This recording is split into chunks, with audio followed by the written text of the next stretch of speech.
What is going on, everybody? It is May the 1st. It is May Day. If you are, I believe that's an Eastern European thing, but it's May Day, May the 1st, 2025. We are officially in the real home stretch of the NHL season, the NHL draft season, with just under 2 months to go. Welcome to Scouching Live. I am your host, Will. I am joined, of course, by the greatest boy that ever lived in the universe, Mr. AJ Jadero. Sir, Mayday, how are Mayday, Mayday. The Ottawa Senators are going to lose tonight. Mayday, Mayday, Mayday. Incoming heartbreak. Yeah, I mean, we'll get to that. We're getting there.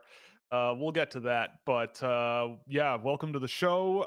We're gonna have a good one today. There's lots to talk about. Of course, we're gonna be talking about every NHL playoff series right now. Stanley Cup playoff series. Sorry, you corrected me last episode. Every time you say NHL playoffs, all I hear is John Shannon yelling at me. I know. I'm back in school. I know. So now you yell at me. You're paying it forward. Yes. John Shannon to you, you to me. Got it.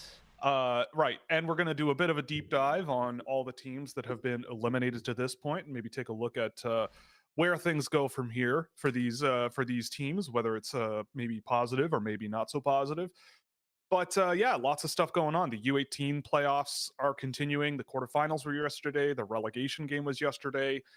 And there's no shortage of things going on. But before we get into the Stanley Cup playoffs, I must plug Scouching reports are now coming out. So if you are here on the channel to just watch those reports and maybe aren't as much of a keen live show observer, the reports are coming out. I don't know if the algorithm is being nice to you, but you can go to the channel. We got our first two out. We got Eric Nielsen out on Tuesday. We got Tinus Luke Koblar out on Wednesday. And tomorrow we're going to have Braden Kutz's out.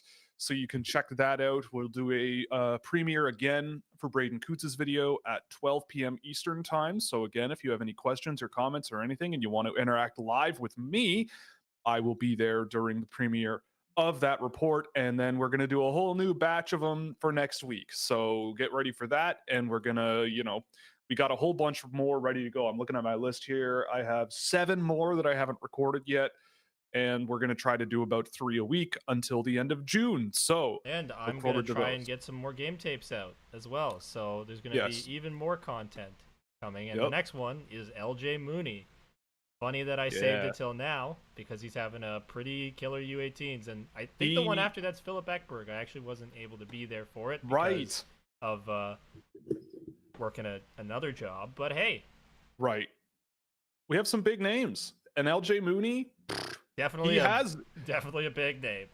He has indeed had quite a few couple of days, and I mean, I guess Philip Ekberg has as well. He has been also lighting hockey nets on fire in the last few days. So yeah, I just waited on these videos because I knew they'd have great tournaments. It's not that I'm lazy. It's not that at all. I promise. Yeah, we knew in advance. Like everything is rigged, and we do it all. Well, why do you think Will's so right about all of his scouting takes? It's because he can see the future. All of them. They're all correct all the time. All bang on. I've never been wrong in my life. Oh. I always get when you sort by goodness in every NHL draft since 2016. If you sort by how good they are, my list is 1-to-1, a matchup every single time. So we make these things happen. And sometimes, it's like how sometimes you get really good financial advice from really small outlets or like individual little videos that have like 1,000 views on it or whatever. And it's, that's what we're supposed to be doing here. We don't have a huge platform, but if you do follow along, we control everything. We are the overlords of the hockey world. And you got to come here to find out, right? So LJ Mooney's coming soon. Philip Ekberg's coming soon afterwards. Yeah, I'm going to try and do it within the next 2 weeks, both of them. Right. And of course, Scouching reports, if you want them as quickly as possible, all subscribers to Scouching.ca, you get access to a playlist that has all of them uploaded before they go public. So you can check them out then. And right now, if you wanted to watch the Braden Kutz one, that's where it is. But the other 3 that are on the way, they will be coming out, I imagine, over the weekend, maybe Monday next week, something like that. But we'll get there. So... in any case, let's get into this. Where do we start, Mr. Producer Man? Even though we talked about this before the show, and we definitely. Where do we go first? Where do we go first? We go to Montreal. Yes, we do. The Montreal Canadiens have been eliminated by the Washington Capitals in quite an exciting series, I must say. Closer series than it ended up being in terms of the scoreboard, I would say. Yes. Yeah, I mean, I watched that game last night. Yeah, I mean, I think it was like a lot of it was more of the same for me, where it was like it was a closer game than the series might indicate or what the final score might indicate. I can't really pick through what the Canadians really did wrong. Like, I think the Washington Capitals sort of over time physically might have worn them down a little bit, and maybe like it seemed like the Capitals started to like push buttons and push them back a little bit more as the series went on. And not like Montreal was like playing like a bunch of wimps or anything. I don't mean to be saying that, but I just mean like the experience and the veterans of like the guys who have been around the block way more, I think is what kind of ended up sort of physically tilting things. A lot of people are saying that hit on Alex Carrier was like the turning point, which I feel like there might be some truth to that, but losing your goalie is hard.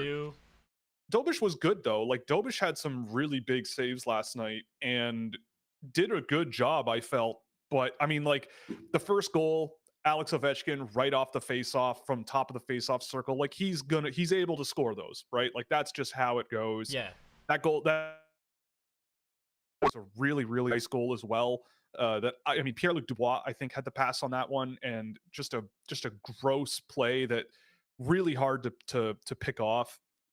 And I mean, yeah, like I mean, it sucks for Montreal because I think they deserved a bit of a better series outcome than this. Maybe not a win, but I guess it doesn't really matter. 5 games, 6 games, whatever. But it would have been nice to get like a game 6 it would have been in, where was the game last night? Was it in Washington? Yep. No, it was in Washington. Getting a game 6 at the Bell Center would have been really fun and really, really exciting, but unfortunately it was not meant to be. But I don't know. What are your thoughts on this series? How did it go, last night? What are you thinking? Well, last night, especially just looking at even the box score, big thing that stands out to me was being shorthanded, like special teams. Special teams is what swung the balance in that game quite a bit, because Washington converted on 2 of 3 power play attempts. Montreal converted on 0 of 2. And that just, like, most of the Washington's goals in this game were not at even strength. 3 of the 4 were either on the power play or sorry, not up a man, but empty like with an empty net, right? So empty net, that's kind of where it slipped in this game in particular. But yeah, it is really difficult without a stabilizing presence like an Alex Carrier on their blue line and not having their starting choice for goaltender as well. Yeah. But I felt ultimately it was a good showing for this team, even if it was a 4-1 series and it looks a lot more, as I said, more lopsided than it should have been. Yeah. But I think for the Montreal Canadiens, and we'll kind of just go into now what's in their future, I took a look at Puckpedia in terms of like what the cap projection is for them. It's about $8.6 million this offseason, so there's not a lot that they're going to be able to do. I will also mention David Savard, final game. Congratulations to him for a really good NHL career. Winning a Stanley Cup. And even though I may have clowned on his defending a little bit, I still respect the guy for having gone out there, putting his body on the line and doing what he's done. And to win a Stanley Cup is not a small achievement by any means. So it is literally the biggest achievement in hockey. So wish him well on his retirement, and I will never say bad things about you again, good sir. So. Yeah, I mean, I agree. I think the Montreal Canadiens, out of all of the teams that have been eliminated, like long term, obviously, I think they have the brightest outlook. And Sam McGilligan, I think so. Like Sam McGilligan was mentioning, I was talking to him last night after he had his heart ripped out, where it's like the best performances on that team, by and large, and when they really needed offense, often came from guys who are 25 or younger. Well, that's fair. The guys who I really think that guys like Slavkovsky showed pretty well in the playoffs. I really thought, Emil Heinemann scored the only goal for them last night. Lane Hudson. I will say this, and I noticed this looking at the game sheet after the game was over. Because I saw that the Montreal Canadiens in shot attempts actually had a bit of an advantage, and their possession numbers were a little bit better. But Lane Hudson took 11 shot attempts last night. The next highest on the team was 7, and 7 of those 11 attempts were blocked. And that's at even strength. So, or was it even strength? No, let me filter out power. Yeah, so he took 9 shot attempts at even the strength. 6 of them were blocked. And that, I think, adds up as like the thing I've learned, a big thing I've picked up over the years, and it's a big reason why I'm not super big on point shots in general. But if you have a blocked shot at the blue line and that puck bounces off a shin pad, the defenseman who took that shot is facing towards the net and has to come out of that shooting motion and start skating backwards or pivot and start skating forwards, where that person who blocked the shot is facing the opposing team's net and has an advantage on getting into the neutral zone. And in how fast the NHL is these days, getting your shots blocked over and over and over and over and over again. Like, I think the Washington Capitals had like 25 blocked shots last night. If you're blocking shots in front of the net, that's one thing, right? That's absolutely a thing you can be doing. 23 blocked shots. 23. Okay. So but blocking shots out by the blue line, if you're a defenseman, like, you got to be really careful, especially a guy like Hudson, who is explosive and is super mobile and all of those things. He is small, and like, there is a bit of a difference in terms of reach and stride length and all of these things that makes it a little bit more difficult for these smaller players to figure this out. So that's a thing I picked up right away, where I looked at the game sheet and I went, holy smokes, like, he led the team in shot attempts, even at even strength, but like 2/3 of them went into shin pads. And I don't know off the top of my head if they were blocked at the blue line or if they were blocked in front of the net. But if you know Lane Hudson is a guy who, when he gets the puck at the blue line and you can bet that he's probably going to shoot it, you could cover him pretty high and look for that high in the defensive zone block shot opportunity. So, not saying he was the reason they lost, but that was something I picked up on, where I went, okay, he's a young, hyper utilized defenseman, super reliable in a lot of situations. I swear to God, every time he was out there, like, he's and basically quarterbacking it always when he's out there, right? Which is great, and it's great. I mean, I think, but I guess the bigger thing is, like, I think Montreal, for him, even, yes, and that as that improvement comes along, this team's only going to get better with him, right, as the guy quarterbacking a lot of what they're going to try offensively. And like Demidov, I think we saw both what Demidov is capable of and maybe some of the areas where he's got to learn. But again, we mentioned this on the last show. His only NHL games really have been in the playoffs. He played 2 regular season games where he played really well, and I thought that was fine. But the NHL playoffs, it's like, oh yeah, welcome to the real story here. Whatever, Stanley Cup playoffs. It's like, there's your moment of like, welcome to what this is really going to come down to. But I do think the Montreal Canadiens, like, relative to the 2 other teams that got eliminated, like, projecting out 2, 3, 4 years from now, they're on the right path for sure. And the guys that they need results from, were giving them results, right? It wasn't like Patrick Laine was scoring all their goals, or Brendan Gallagher was scoring all their goals, or Josh Anderson was doing everything himself. He was playing well, but a lot of the actual production and actual energy and actual sort of pushback was coming from younger players, and I thought that was really, really notable. And I don't know. I'm optimistic about Montreal, and especially because they took on a team that did as well as Washington did in the regular season, and did push them around a little bit, did challenge them a lot of the time. And so, yeah, I don't know. I'm not down on them whatsoever. I'm not down on them. I just think that New Jersey still also has a really bright future as well, with a piece like Jack Hughes. And even though Tampa's an older team, like, bringing in Jake Gensel has refreshed their timeline a little bit in terms of getting a bit younger, and while still having a really excellent player to do what Steven Stamkos was doing. So I feel like it's all still very close in terms of like who's gonna, like, I don't have a definitive who's gonna come out the best out of these 3 teams, because I think all 3 of these teams still have some road. Like, Montreal obviously is the longest runway in terms of like getting something done, But and Tampa's much shorter, but Tampa's still a really strong team that went up against a Stanley Cup champion. Right. So right.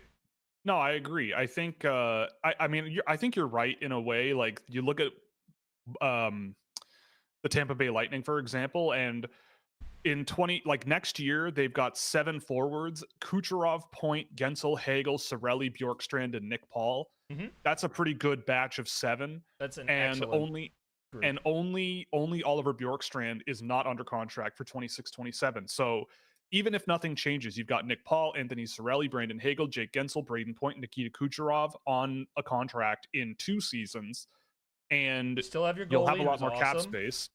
You have your awesome goaltender. And honestly, like Braden Point, Jake Gensel, they probably have a few more good years in them. Yep. Kucherov as well. Bjorkstrand probably will be serviceable. I mean, always forget how young Brandon Hagel is. He's only 26, so he's got a lot more runway, I think, in his career. So yeah, I mean, I think Tampa will remain competitive.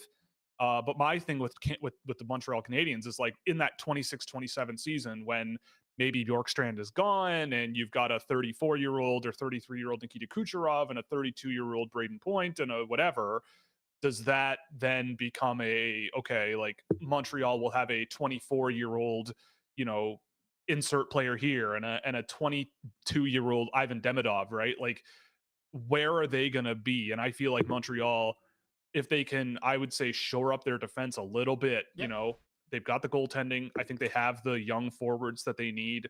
Reinbacher's on the way, but I think you need a little bit more. I don't know. I feel like all 3 of these teams, I don't think are like destined for failure either. Not imminently. Not imminently. No, I don't think so. Now Tampa Bay's defense might be a little bit once Hedman is gone and McDonough is 35, and that might be a little questionable. But when you have Andrei Vasilevsky, like, I don't know, sometimes he can be a cheat code. But I don't know. Do we go anywhere else? Yeah, I'm just gonna note quickly, like, because Montreal, they have 2 draft picks, like 2 first-round draft picks this year as well. So there's two firsts, 2 seconds, 3 thirds, and 2 fourths. And they're picking back to back, I think, unless there's something crazy in the lottery. Yeah. So in all honesty, like, they could move on from those picks if they want to try and get something else, because they're going to be a little bit cap strapped this year to an extent. Like, and then the year after that, everything frees up for them. Like, right. So I took a look at the cap projection for them, and it's about $8.7 million that they're going to have for next season. The year after that is $48 million. Yeah. So maybe next year they're not necessarily taking as massive of a step, just because they still have a lot of money to pay out. But then the year after that, things free up and they can. Does that factor in Carey Price, like the cap space for next year? I don't think it does, because he'll still be. Hold on, let me take a look. Like, they might have a lot more room, assuming Carey Price does not come back, because he's $10.5 million next year. Yeah, but he's going to be on LTIR next year still, right? So it's not like they're going to be able to really use that space. Like, it's at least not initially. Yeah. I feel like if I'm Montreal, like, maybe there's a trade you can make over the course of next season that, like, if the Montreal Canadiens go into, say, the rental market, so to speak, and make a trade like that Brandon Hagel trade or something, and move quite a little bit to, like, utilize that LTIR space on someone who's going to be there once Carey Price's contract is over, I could see that making sense. And I agree. Like, I would think in this draft class, especially if you have 2 middle first-round draft picks and there's a team that's busting down your door and they have someone that you think could be a really, really good add to the sort of Carrier, Hudson, Gooley core on the back end. And, this is a year where I probably would make that deal, especially if it's someone, I don't know who that would be off the top of my head. I don't know who's on the market, but like Mikhail Sergachev got traded at the draft last year, and I don't think anybody really thought he was likely on the move. And with 2 first-round draft picks, as well as having 2 seconds, 3 thirds, and 2 fourths, I feel like you could do a lot of damage if you're Montreal. And yeah, we'll see we'll have to see what's available. But there's a lot of runway for them, and they even have 2 second-round picks next year. like they're sitting pretty good right now, and I think they've given themselves a lot to work with. And I mean, it's just I think it's a testament to like how well Kent Hughes has done. Whether or not he's made the best or optimal decisions here and there, in general, the direction of this team is anything but negative, right? Like I don't know. I feel like they've come a long way this season. So quickly, the guys coming off the books, Christian Dvorak, that's $4.45 million. UFA, Joel Armia, 3.4. So then Emil Heinemann's an RFA, Michael Pezzetta's an RFA. Yep. David Savard's done. And I believe Jaden Struble is an RFA. It looks like Dobish is also an RFA, but he shouldn't make too much.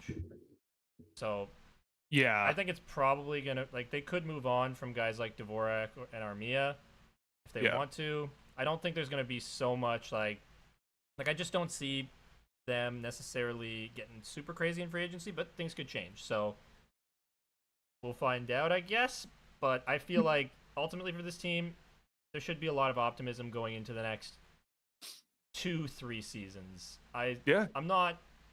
I'll see how I feel about them making the playoffs for next year, just depending on how things shake out within the within the rest of the NHL and what moves are made.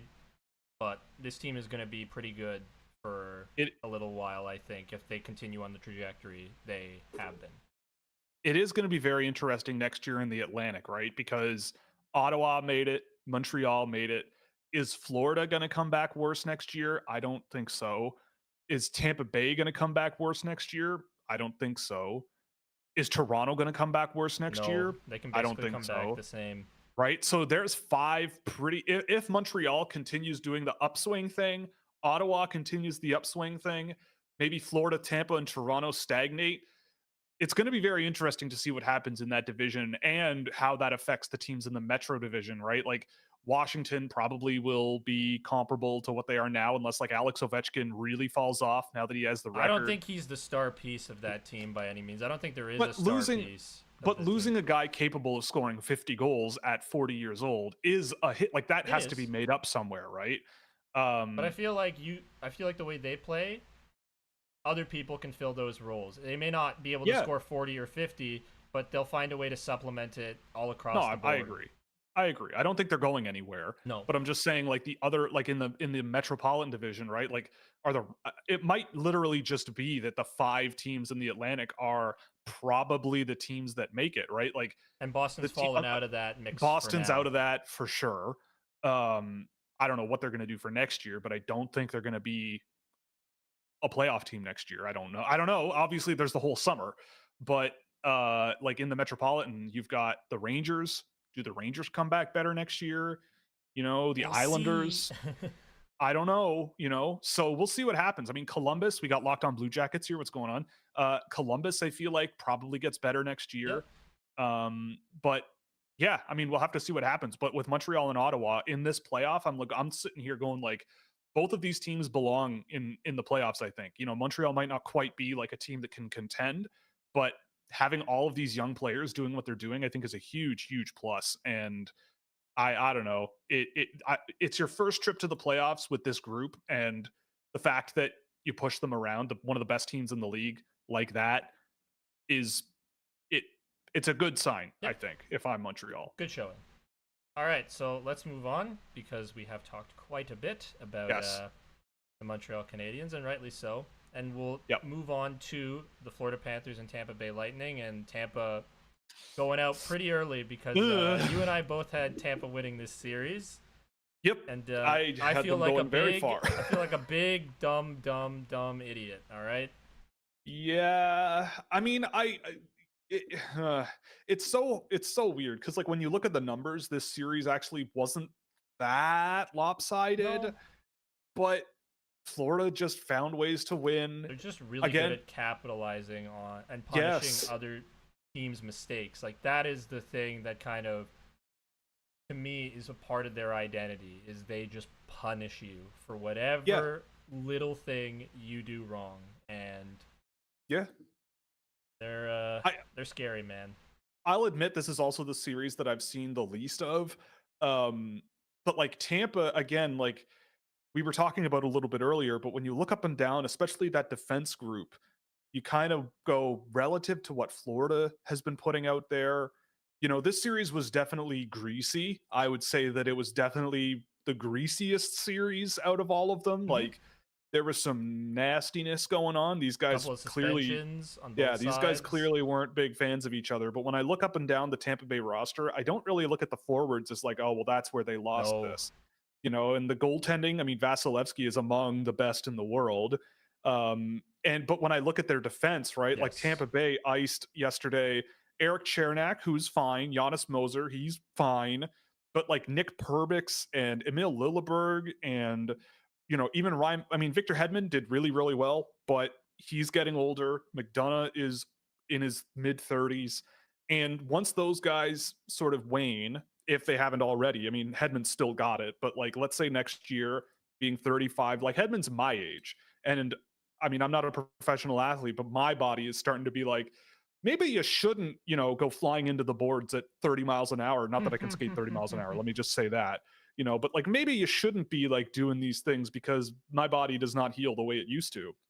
But like, who's going to pick up the pieces there, right? Like, who's going to be the one that sort of takes charge there? Because they got rid of Sergachev, and I thought he was okay with Utah this year, but that's where I sort of see a bit of a dip for Tampa that kind of might have let them down in this one.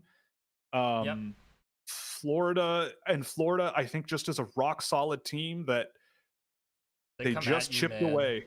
Yeah, they come at you, they punish you, they suffocate you essentially. Like, they don't give you any time and space to think, and then on top of that, they just rile you up.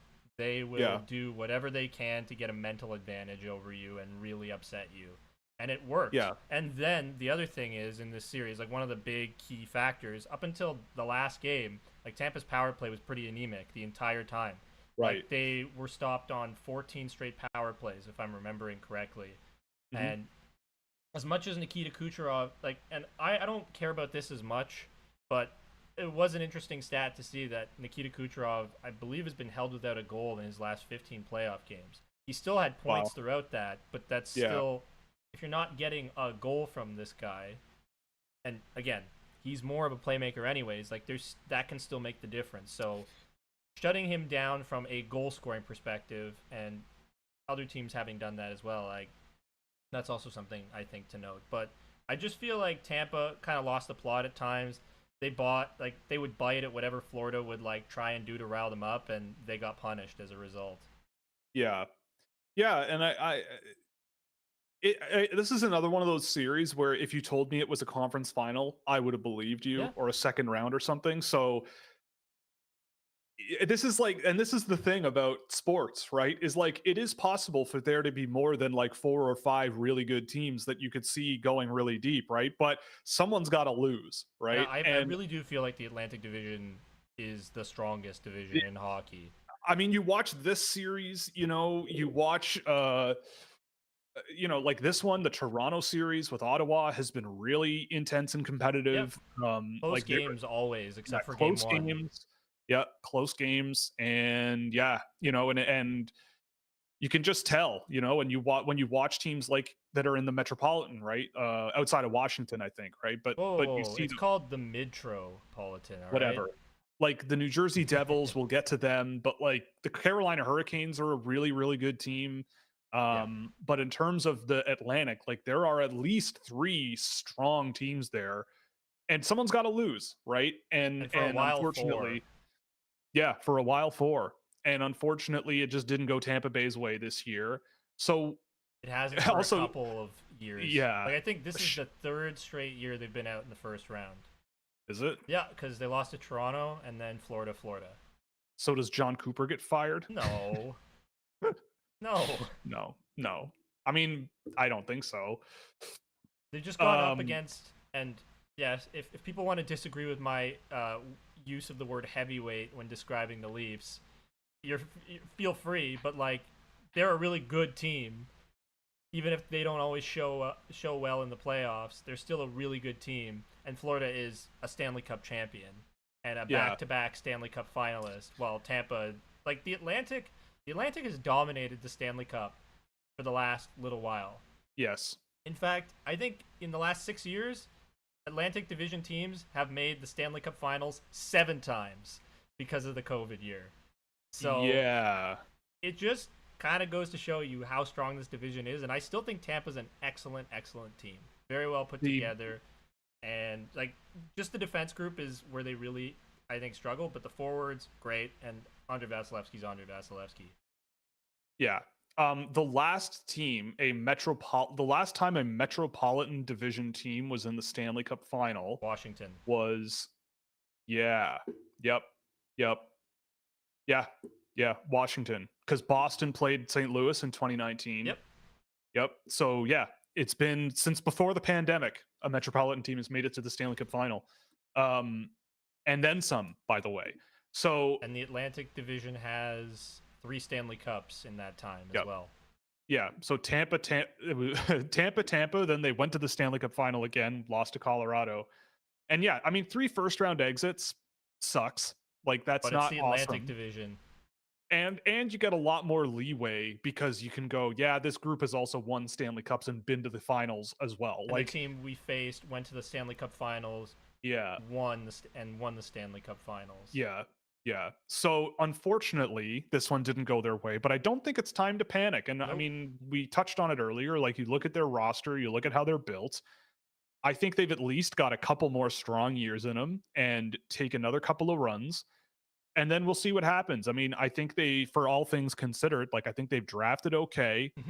For a team that trades all of their draft picks, they've drafted decently well. And I don't know if they have much cap money to play with next year. They have an okay amount. Yeah, but got right now it's 8.2. They've got 8.2 million. And who's coming off the books? You have Yanni Gord, who's coming off the books. Cam Atkinson, but like, this is not. You don't have much money. Luke Glendening, Nick Perbix, Jonas Johansson. Like, there's not much. Yeah. Most of the money that they're gonna be getting in terms of cap space is from the actual cap expansion in terms of it going up. So yeah, they're gonna have some money to play around with, but not a ton. So I would not be surprised to see them target a defenseman of some kind to try and shore up that blue line, because I really like the forward group. No, I agree. I think the Tampa Bay Lightning have a couple more good years in them, especially if they make a smart move here and there on the back end. They've got the goaltender. Maybe having a better backup than Jonas Johansson might be a plus, but it's at the end of the day, to an extent, yeah, right? I guess it's worked, and I guess he doesn't play in the playoffs, so it doesn't really matter all that much. But anyway, I mean, yeah, I think if you look at them, they look perfectly fine, and like a team, again, I don't know if you can pencil them in as like, oh my goodness, this is a Stanley Cup contender for sure for the next little while, but I think they have as good a chance. They're a strong team, and I think they have as good a chance as any to like come back and do more damage and maybe play Florida again next year and hopefully see what happens. I just don't want the Leafs to play either of those teams. Thank you very much. Right. Well, do we go to Carolina, New Jersey on that note? We can go to Carolina, New Jersey on that note. So Carolina, New Jersey, I mean, this one, I mean, it sucks for Devils fans, honestly, more than anything in my book. That series was not overly close, I would say. It was over before it began because no Jack Hughes, and then they had more injuries as it went on, and I just feel bad. I mean, I knew that, you went to overtime last night, and I get it. The New Jersey Devils, like, the shot attempts in that game, though, were 107 for Carolina to 49. Yeah, but that's Carolina. That's just what Carolina does. But still, a 2-to-1 ratio for 5 periods is hard to overcome, right? Like, that's a lot of blocking shots. That's a lot of time in your defensive end. It's also mentally tough because they're getting more chances. Maybe they're not the more quality chances, but they're still getting more chances, and that can be difficult to reckon with. Yeah. I mean, and I'm looking at their heat map from where their shots came from at even strength last night. Carolina wasn't just peppering the net from the outside. It was a lot of mid-range stuff and some stuff from right and tight, but like largely this is just a team that gets the puck somewhere into the middle of the ice somehow and they get it on net from there. And the Devils didn't really do that. Like they didn't waste their chances from the perimeter either, but it just felt like they just were not on the same, pace of play or whatever compared to the Carolina Hurricanes in that game last night, or yesterday, I should say. Yeah, it was the 29th. Or 2 days ago. Yeah, you're right. My bad. The thing that is the most, like, kind of disappointing for Devils fans is they had a 3-0 lead to start this one. Well, yes, that is brutal. Then 3 unanswered by Carolina. Hischier was able to tie it up, and then, like, the last 10 minutes of the third period, Sebastian Aho scored on the power play and got it to overtime. So, and then it's funny because it's the same people who set him up on the power play to tie the game, set him up to win the game in overtime. Yeah, I mean, I'm just looking at the Carolina Hurricanes roster, and it's just solid.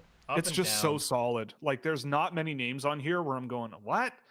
Like, maybe like Mark Jankowski, Eric Robinson, but like they played well.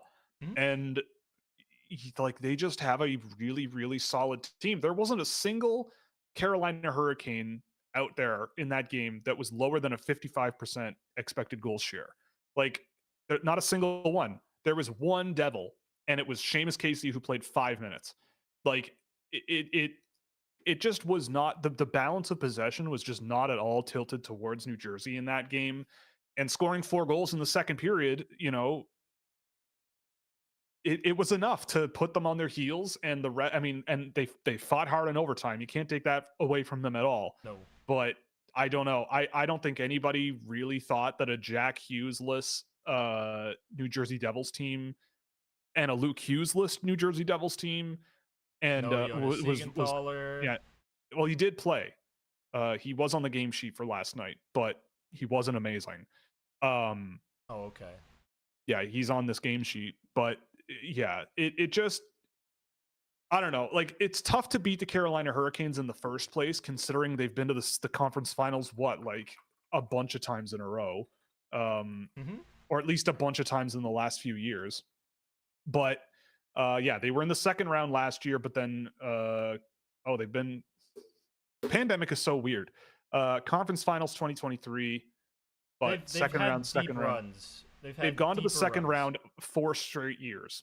And then conference finals. Yeah. And I wish on my end that were the case for a certain team I cheer for. But yeah, the last time they missed the playoffs was 2018, and then they went to the conference finals, lost in the first round, second round conference finals, and now they're in, or second round last year, and now they're back in the second round again. Yeah. So they have not lost a first round series, if you count the pandemic, since then. Mm-hmm. So yeah, I mean, I think it's just a tough team to beat. New Jersey was missing their best player, their most impactful player, and that's just a tough hill to climb. And I mean, again, if I'm a Devils fan, like, it just sucks. But it's just unfortunate. Honestly, move on at some level, because you have next season, and you still have a good group of players. Like, I don't think they're going anywhere. Jack Hughes, Nico Hischier, all under 30. Yeah, these guys are really good. You still want more out of Timo Meier, but yeah, we'll see. Yeah, I didn't think he was amazing from the games that I saw. And he's the guy they're paying the most at forward, by the way, for a while too. So right, because Jack Hughes is under contract at $8 million. Yeah, until 2030, which is awesome. Which is so good. That is such a great deal for the Devils. They could do some stuff in the offseason this year. And their defense is gonna be better. Like, once, if they're not hurt too, right? Like, right. Feel like this is a really solid team that's well put together, that just kind of got unlucky this year. Like, they've got right now projected $12 million in cap space for next year, and that rises to $31 million the next year, and then $67 million in 2027. Oh my. Right? Like, they don't have that many really long-term commitments. 27, 28, that is? Yeah, 27-28. They'll have $67 million in cap space. Okay, well they'll have to re-sign Nico Hischier. That'll be the thing. Yeah, Hischier will be there, but they'll have Meyer, Hughes, and Bratt all under contract that season. Dougie Hamilton also under contract that season. Yeah. Brett Pesce also under contract. Jonas Siegenthaler still under contract. So those are some pretty key players on the team that they'll still have, and they don't have to worry about signing until then. Yep. And so between now and then, like, this team could look completely different, and you can look at the sort of depth on this roster and go, yeah, there might be some names I probably don't expect to be there at that point. I also think they've drafted decently well as well. They've got some young players that are coming up that might be able to crack the roster and make some sort of an impact, and we'll see where that goes. But I mean, yeah, like I don't know. I think the Devils with Jack Hughes in this series, it looks very different. I still don't know if they win. I don't know if they win. I don't think they win, but I think it's much closer. Yeah. Even with a full complement of a healthy roster, I'd still pick Carolina, but it would be a lot closer, and I could see it swinging in the Devils' favor potentially. Yeah. Shout out Jacob Markstrom too, who I thought was excellent in that game outside of giving up 4 goals in the second period, but like he faced 54 shots in that game on net. And it was 3 in the second. Was it? Oh, was it? I don't know. Oh, no. Either way. No. I'm looking. It says 3-0 in the first, 4-1 in the second. Yeah, no, you're correct. And then overtime. So I misread. But yeah, I mean Jacob Markstrom, even in overtime, I thought played well. You know, during the playoffs, I think he gave them a fighting chance. But the Carolina Hurricanes are if you let them have their way, they are a tough team to beat, and they'll take it to you. I don't know. Yeah, and they did. So they're on. They move on, and New Jersey's done. I think we're pretty positive on the Devils in general. I think we're positive on all 3 of the teams that like none of these. I don't think any of these teams. It's you look at them and you're like the trumpets coming out and you're playing taps as they sort of sail off into the sunset. Like I don't think any team is in that position that's been eliminated. And so yeah, if you're a fan of those teams, it sucks. Probably talking about your team in the playoffs next year is kind of what we're saying. Probably. Montreal I'm a little more iffy on just because they were a fringe team this year. They have room to get better, but there's still a whole lot of off-season and moves that I want to see transpire before I'm confidently going to place them back in a playoff spot next year. But I think they're definitely well deserving of being in contention for it. So yeah, I'm excited to see what all these teams do. So yeah. Let's move on to Winnipeg and St. Louis because that game happened. That happened. It did happen. That game did happen. It happened yesterday, Wednesday, April 30th. Yes, it did. Okay. It happened yesterday. Yes. Cool. I was more concerned about me getting the date wrong. That's all. Because 30th and 31st at the end of the month, that's... Yeah, I mean, let's see here. Yeah, so the series is 3-2 Winnipeg. I feel like that's kind of where... Yes, that's true. A road team has not won a game in this series yet. And getting Gabe Vilardi back, I thought he played well, and that's a big boost to the team. I look at the Winnipeg Jets, though, and I think this is kind of where the series should be, but I still don't think the Blues are like 100% losing this series. Like I don't. Mark Scheifele got hurt last night. Right, Mark Scheifele got hurt for Game 6. Like it's been confirmed done. He's out for Game 6. Yep, which sucks. But I mean, luckily you're the Winnipeg Jets and you have plenty of other toys to play with, and maybe you can make it work around that. Yeah, that's what they need. They need Brad Lambert. First playoff game, no pressure, kid. Game 6 in a 3-2 series where you're leading. I mean, Connor Hellebuck, again, not an amazing night on paper or to the eyeballs. He's still sub 900. He is. He was an 87% last night. That's not good enough. That's not good enough. And especially against a team like the Blues who have firepower, and we're finding that out still very, very quickly. It really felt like in that game that the Winnipeg Jets team, so the skaters, really applied as much pressure as they could, and they won that in spite of Connor Hellebuck not having a good night. Right. Like they kind of outskated the Blues and outskated whatever defensive issues there might have been. Every chance St. Louis had, I was nervous for Winnipeg just because of that. I felt the same way. Yeah. Sorry, I interrupted you. No, it's okay. That's a perfectly good point to interrupt on because for me, like, I just watched Connor Hellebuyck look very shaky in that game, and he came out with the win, but this team cannot go insanely deep or win the Stanley Cup without him at least at an above average level, I feel. Well, it's hard to do that anyway with any goaltender, right? Like, and he hasn't been that. He should win the Vezina this year, and I think won it last year, if I'm remembering correctly. So, like, come on, man. We know how good you are. Well, I mean, he seems confident, right? Like, every time they ask him about it, obviously he's not going to go in front of the media and be like, I'm mentally broken. Like, I don't know what to do anymore. Unless he's right? Ilya He's not going to say that. Right. Unless you're Ilya Samsonov, right? But like, if you're Connor, right. But like Connor Hellebuyck, he's talking a big game. Like they ask him about this. He's like, I know more about this stuff than everybody else, and I will figure it out. Though I honestly appreciate that kind of answer. That's probably the right outlook, right? Because you're like, if your belief is like, I've studied this stuff more than most people, I bust my butt to be the best in the world at this, I'm gonna figure it out.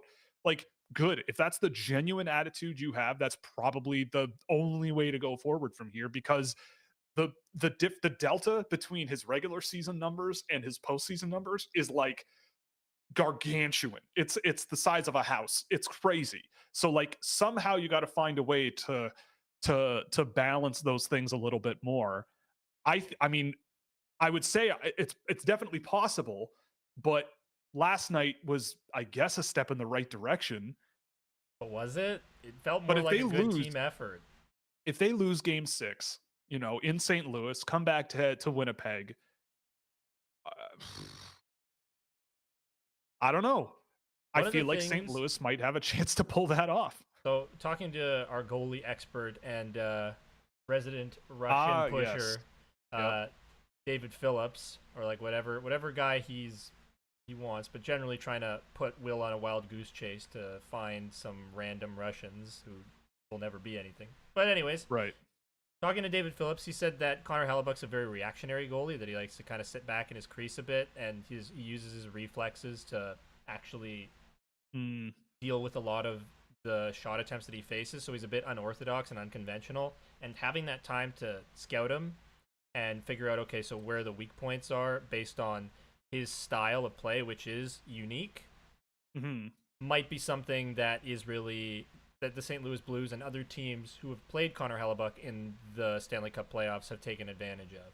So I'm curious, like, it wasn't something I was actively thinking about while watching the game, because David pointed it out afterwards to me, but I'm going to be interested watching the next game, looking for those specific details about where Connor Hellebuyck is in his net, being pretty deep in his crease and using his reflexes to try and take care of stuff, because he isn't a very aggressive goaltender by any means. So I'm excited to see how he handles this, and how Winnipeg bounces back without Mark Scheifele, because even though Mark Scheifele is not, like, he's a terrible defensive player, I'm just going to come out and say it. He is brutal.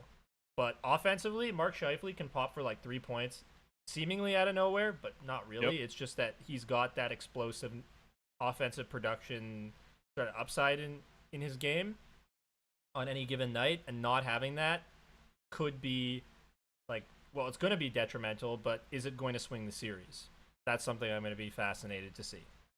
Yeah, I agree. And we'll see. I mean, I feel like this series is still a toss-up. I don't think St. Louis in that game looked like a team that was just like rolling over and dying at all.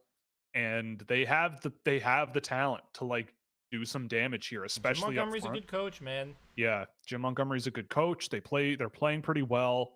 They're getting good performances, I would say, from the majority of their roster, from what I pick up on. Like, I'm looking up and down their roster right now, and especially with their forwards, I'm like, yeah, I've noticed this guy quite a few times, and this guy. Like, yeah, like I could see this team just being rock solid. But then you look at the Winnipeg Jets, and you're like, yeah, but they're more rock solid. They have waves of real offense, like real high end players that I think this series could tip towards St. Louis when all is said and done, but it's gonna be an interesting game to see them at home trying to fend off elimination against a team with potentially a shaky goaltender. And I don't know what happens from here, but I'm excited. It's gonna be a good one. Well, let's move on to the series that I'm sure you're excited about as a Leaf lover / hater yourself, a doomer. I would just say, look, you call me a cynic, and I am. You are. You call me a doomer, and I kind of am. Kind of. Holy crap! I'm sorry, but like, people have to get a grip on their emotions a little bit here. Like, yes, that game was not awesome.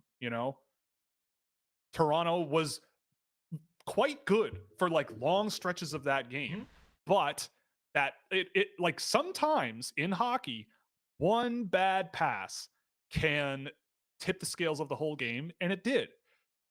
But that doesn't erase, like, it's all of a sudden like that turned Austin Matthews into the worst player imaginable and the biggest playoff choker of all time. And it's like that, like, yeah, you might want more production out of them, but I didn't look at Toronto in a 4-0 game and go, what an embarrassment. But people seemed to think that way. And because they're all mentally weak doomers who live in the city of Toronto. I'm a doomer, and I'm sitting here going like, what is happening to people? Like, if you take the headline, Toronto takes 3-2 series lead into Ottawa, part of you might be like, well, I guess there's a chance they lose. It would be a we'll see. Yeah, it's a okay, like, Toronto can win it, right? They can. I know it's the Leafs, right? Of course. It's the Toronto Maple Leafs. They are obviously always capable of embarrassing themselves. But like, I forget what it was, but like last season, the Florida Panthers gave up the first 3 games in the Stanley Cup final, they gave up the 2 games, 4, 5, and 6. Lead. They had a 3-0 lead. They blew it and won in game 7. Like, and nobody cares. So at the end of the day, Toronto is, the momentum isn't necessarily in their favor, really. And I think that what I would say is mentally, the image and the juice that Brady Tkachuk is rocking right now is really, I would argue, almost intimidating. Like, at the end of the game, going to the crowd in Ottawa being like, we're coming back. It's going to happen. We're coming back. And then he scores the empty net goal at the end of that game, waves goodbye to the fans, and they're right back where he said they would be. And what did the Toronto Maple Leafs offer in return? What Austin Matthews is the captain of the Toronto Maple Leafs. Has Austin Matthews offered any energy whatsoever, any vibes, any positive sort of whatever to the fans, of the team? I don't think so. And Ottawa is going to be crazy tonight. Like, you cannot deny that. And yeah, it's going to be crazy because they're going to lose and their fans are going to be all sad. Let's be real. I mean, it is a winnable game. It's a very winnable game. The Ottawa Senators are a beatable team for the Toronto Maple Leafs. But I will also say that game against Ottawa, especially in the third period, there was a little bit of that old Sheldon Keefe, like, hanging onto the puck too long, taking bad shots from outside, and just I'll take your holding on to your stick too tight. I will be honest, the last game I was working a master control shift, and everything broke, so I had to deal with all of that. And, AJ and his jammies at work had to deal with. I was not in my jammies. Jammies. That's only overnight shifts, and right. But if anybody at the company's listening, I don't do anything bad at work. I promise. I'm a good boy. Only good boy. I don't mean to make it sound like that. Nothing wrong with wearing your jammies at work if you're allowed. If it's a tolerable thing. I just do it. Oh, okay. Sorry. Never mind. I'll never mention it again. Please don't. Yeah, no, we're done. We're good. But anyway, but I will say, like, there was a bit of that where you sort of looked at that team and going, I feel like they might be a little nervous. Like, they don't want to be the guy that takes the shot that misses the net. Like, there was a couple of little, like, I think there was like a moment in front of the net where the puck just kind of bounced right off Matthew Nyes' stick with a bit of an empty net, and it's like, it's those little like, you know, the yeah, thing I know what where, you mean. you know what I mean? So because like even my dad came back, like talked to me about the game. He's like, I'm nervous. I'm like, why? It's as Chris Tanev put it, we're up 3-2. I think we're fine, and that's the way it should be looked at. Yeah, have you lost 2 games in a row? Yes. Have those games been relatively close for most of the game?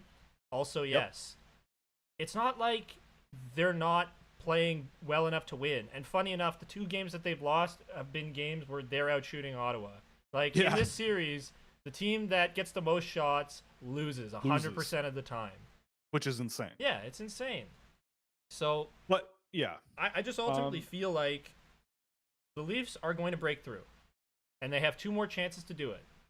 And everybody is like, why so much hysteria over this? They haven't even lost the series yet. Like, can we wait? It's the fear of it.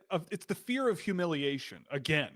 Right? Like, I will say, if you act fearful, a lot of the times you act in a state of anxiety and not composure.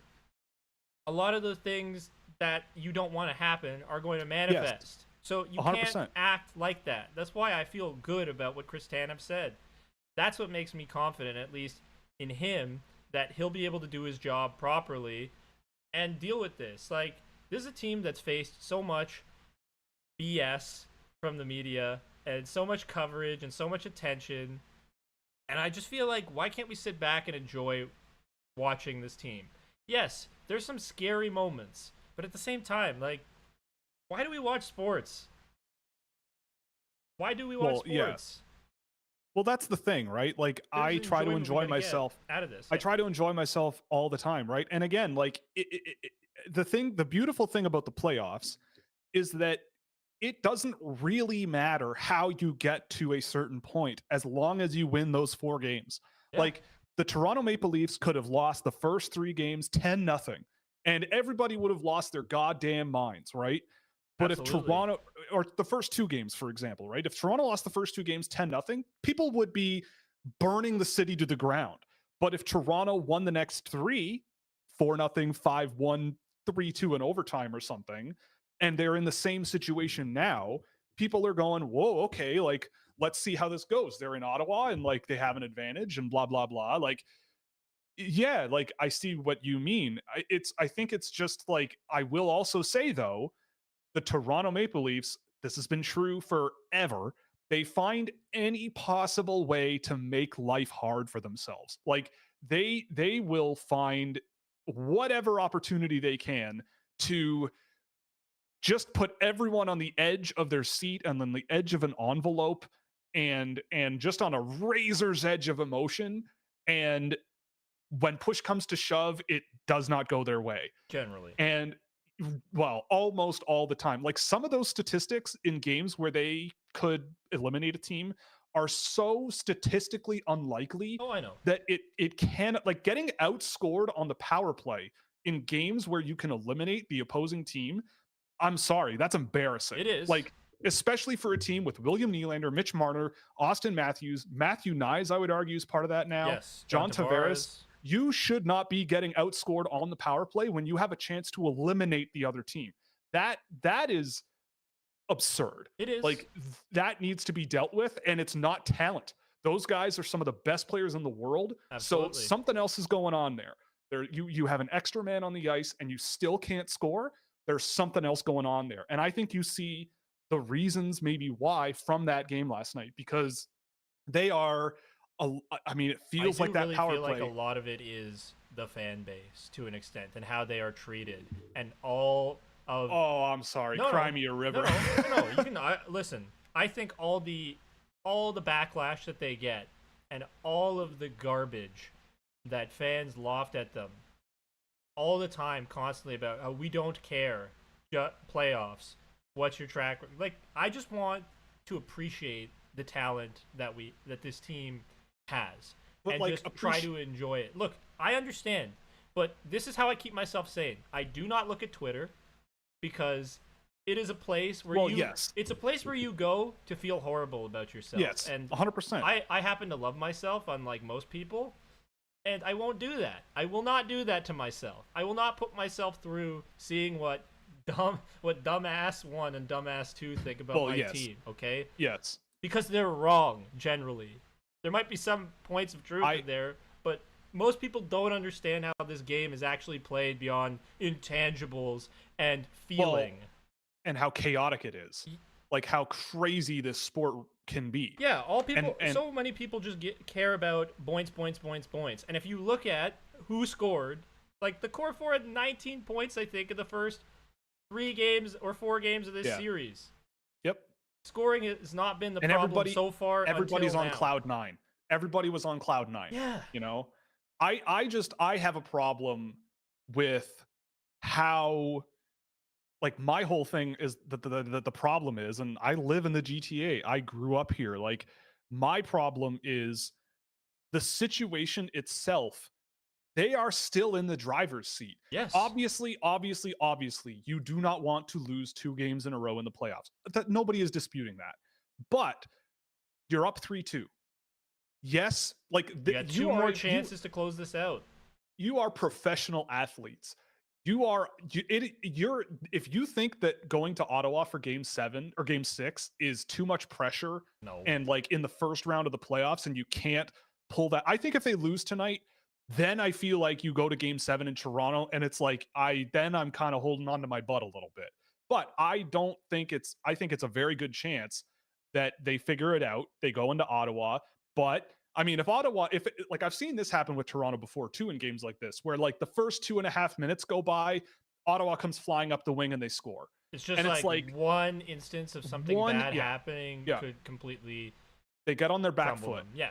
No, and I think that that's the biggest criticism of this Toronto Maple Leafs generation is that when their backs are against the wall, they collapse. Like they start passing the puck too much. They start saying, "No, you be the one to put the puck on net. No, you be the one. Oh no, I'm going to look for a better opportunity, not just the one in front of me." When you look at the Florida Panthers, you block one shot, they're gone. They get an opportunity on net, and they're up 1-0.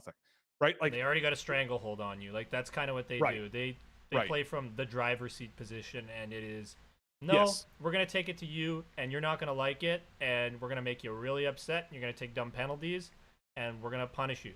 They are a punishing team. The Leafs are not punishing by any means. And the thing the Leafs have this year that I would argue they have not had in previous years is dependable, reliable, every night, night in, night out, good goaltending. Like Anthony Stolarz has been excellent, and their back end is much more defensively sound and responsible and safer than they have been in prior years. But right? Like as a result of their heavier defensemen who are bigger and physical and more puck separators, the puck movement aspect of this team has dwindled quite a bit, and they're not a team that's particularly good at breaking the puck out. So they do struggle to get it out of their own end. I agree. I feel like in that sense, this is the biggest problem with the roster construction, is that they don't have a Timothy Liljegren to be the guy who kind of shadow interferes in terms of like just being a presence. You don't have to do a ton, but like be a presence in transition and just find a way to block a guy from getting past you, but like without touching him. And that's what Timothy Liljegren would do. He'd just kind of like shield the path that a forward would try and take to get to the puck, while his D partner would go corral it, get it, and then they'd pass it back to him or somebody else to take it out for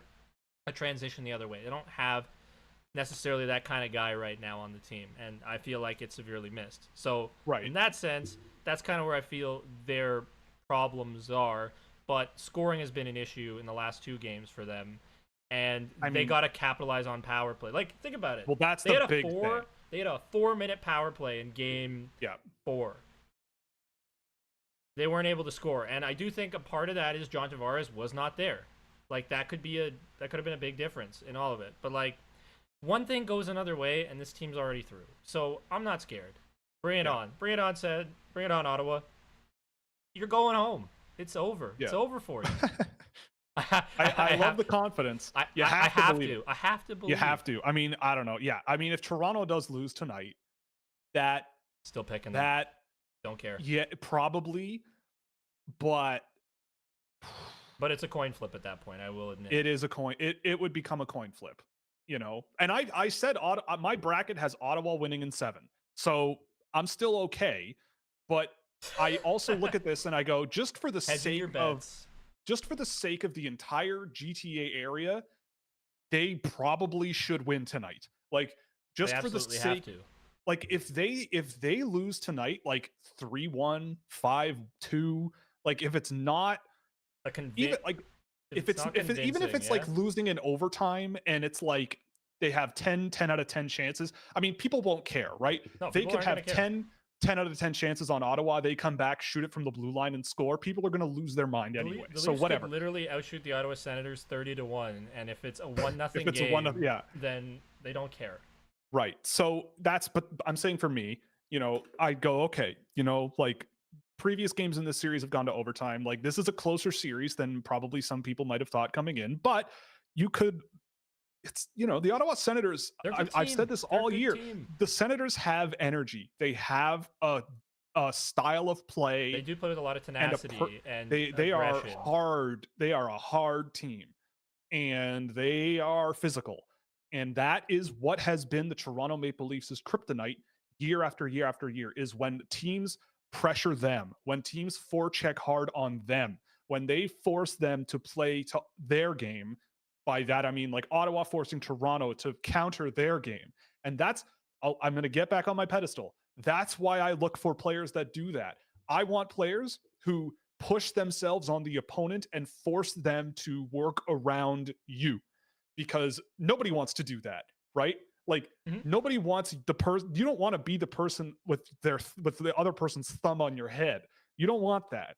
You don't want to have to push away someone's thumb if they're trying to crush your face. You want to be the person doing the crushing. So that's why I look for that, because no matter how good you are, no matter how skilled you are, no matter how much you can play with the puck, if you have someone who's willing to chase you down and rip your head off, they can figure it out. Proactive versus reactive. That's the style.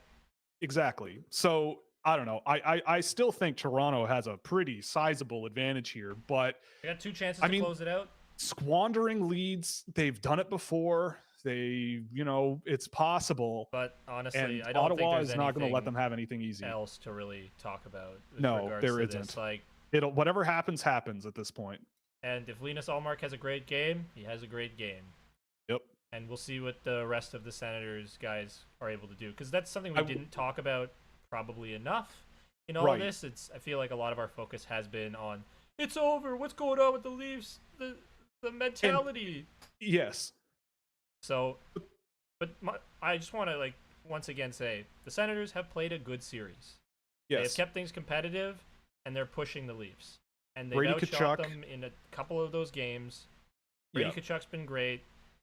You probably want more. Had 3 points. Yeah, that was his best game. Yep. And if the Senators are going to win this series, they're going to need more from Tim Stützle.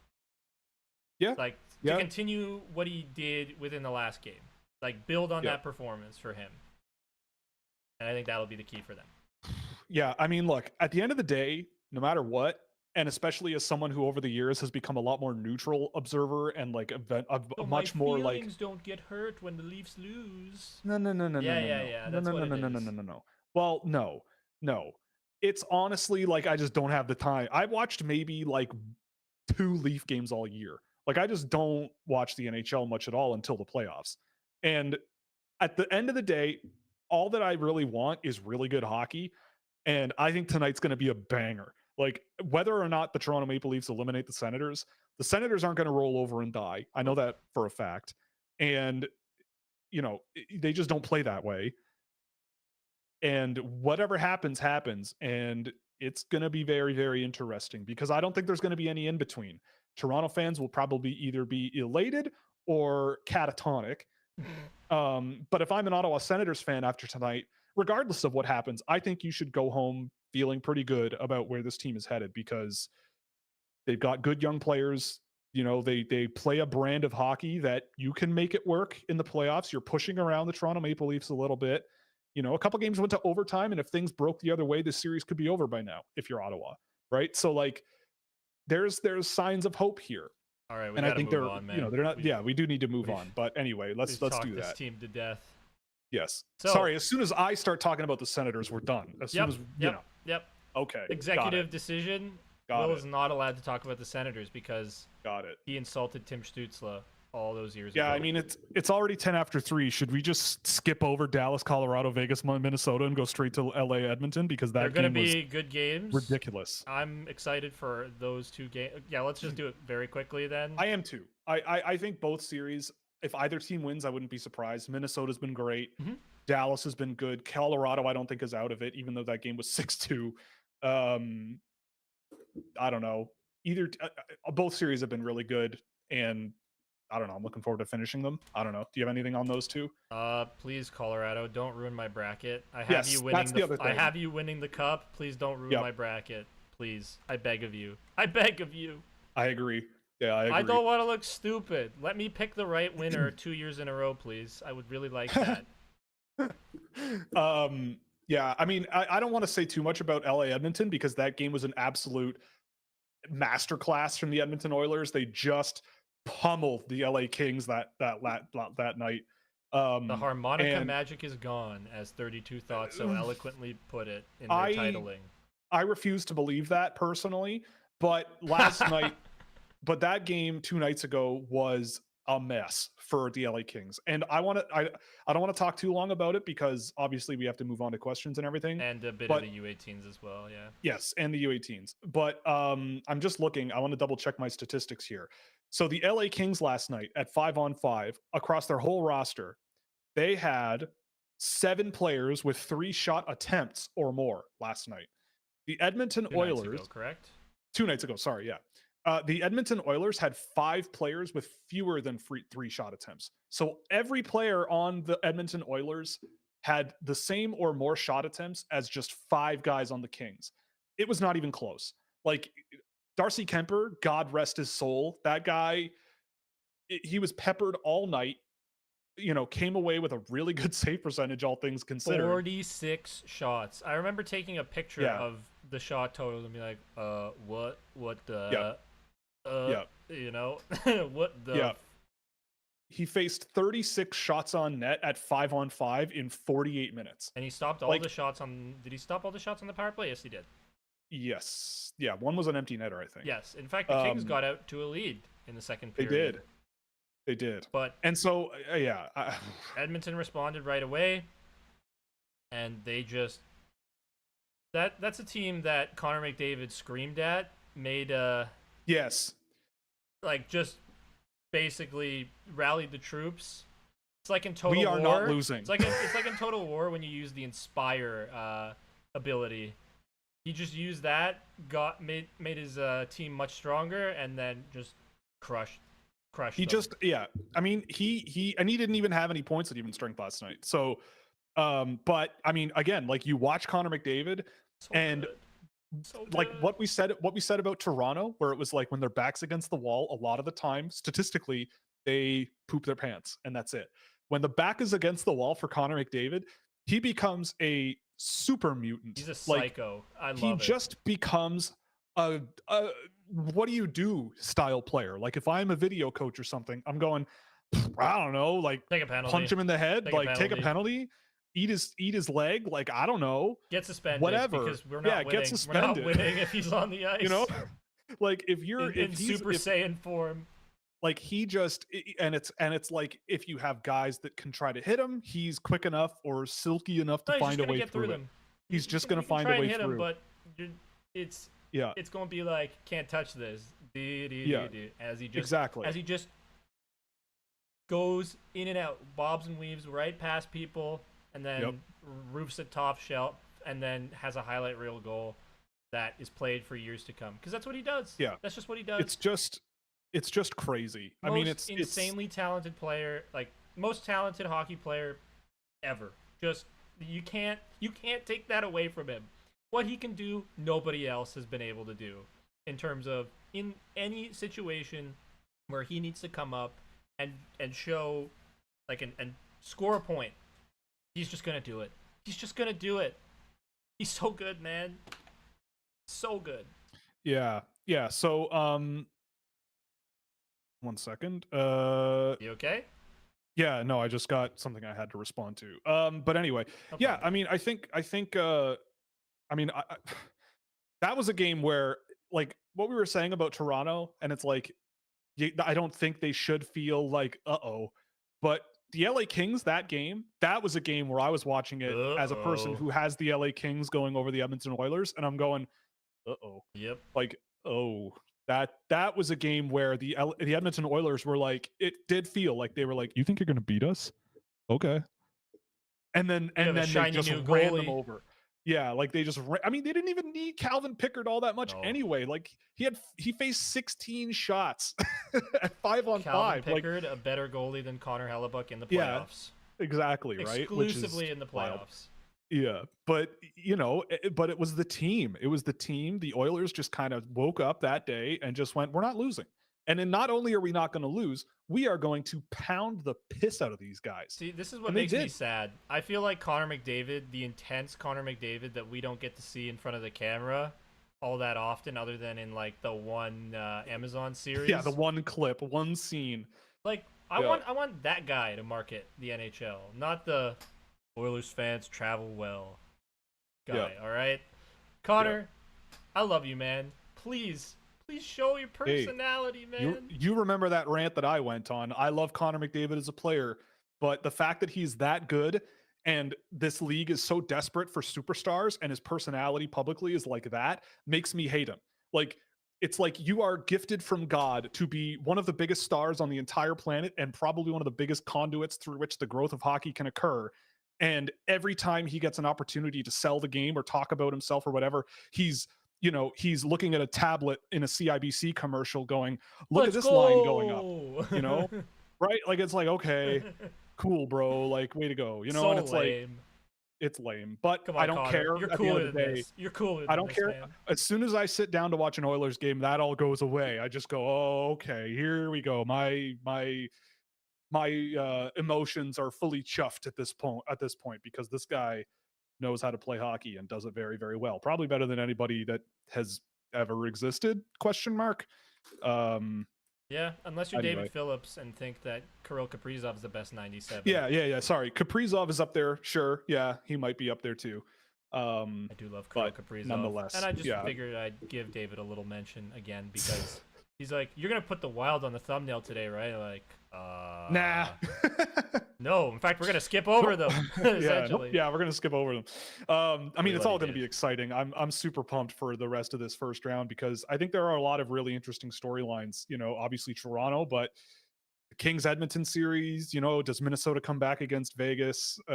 Colorado, they're my Stanley Cup pick. Do they figure it out? Stanley Cup pick as well. Can we get St. Louis to overcome the Winnipeg Jets? I don't know. Every series, there's a story somewhere, and I love it. I'm super excited.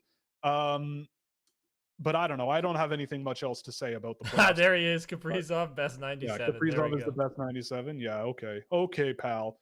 Was it I feel like there was a 97 when I was a kid who was just like some guy, and he's better.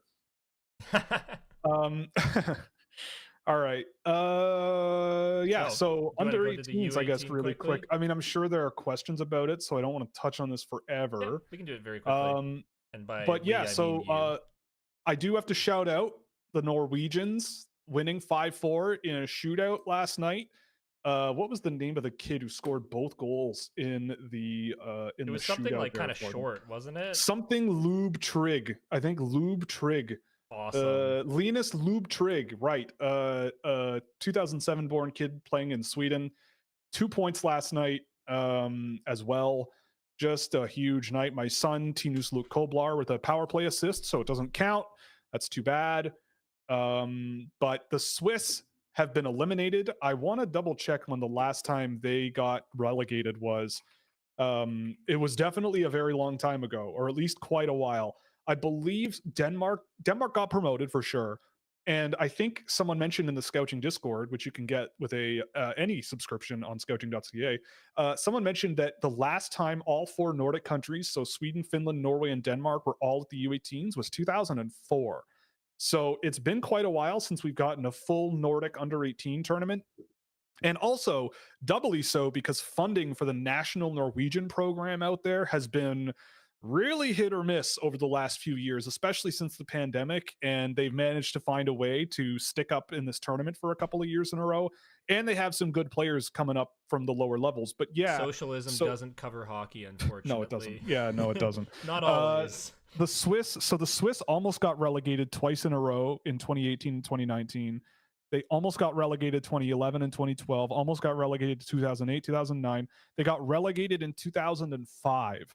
So for the first time in just about 20 years, the Swiss are going to have to work their way back into the top division of under 18 hockey next season. I have a question then.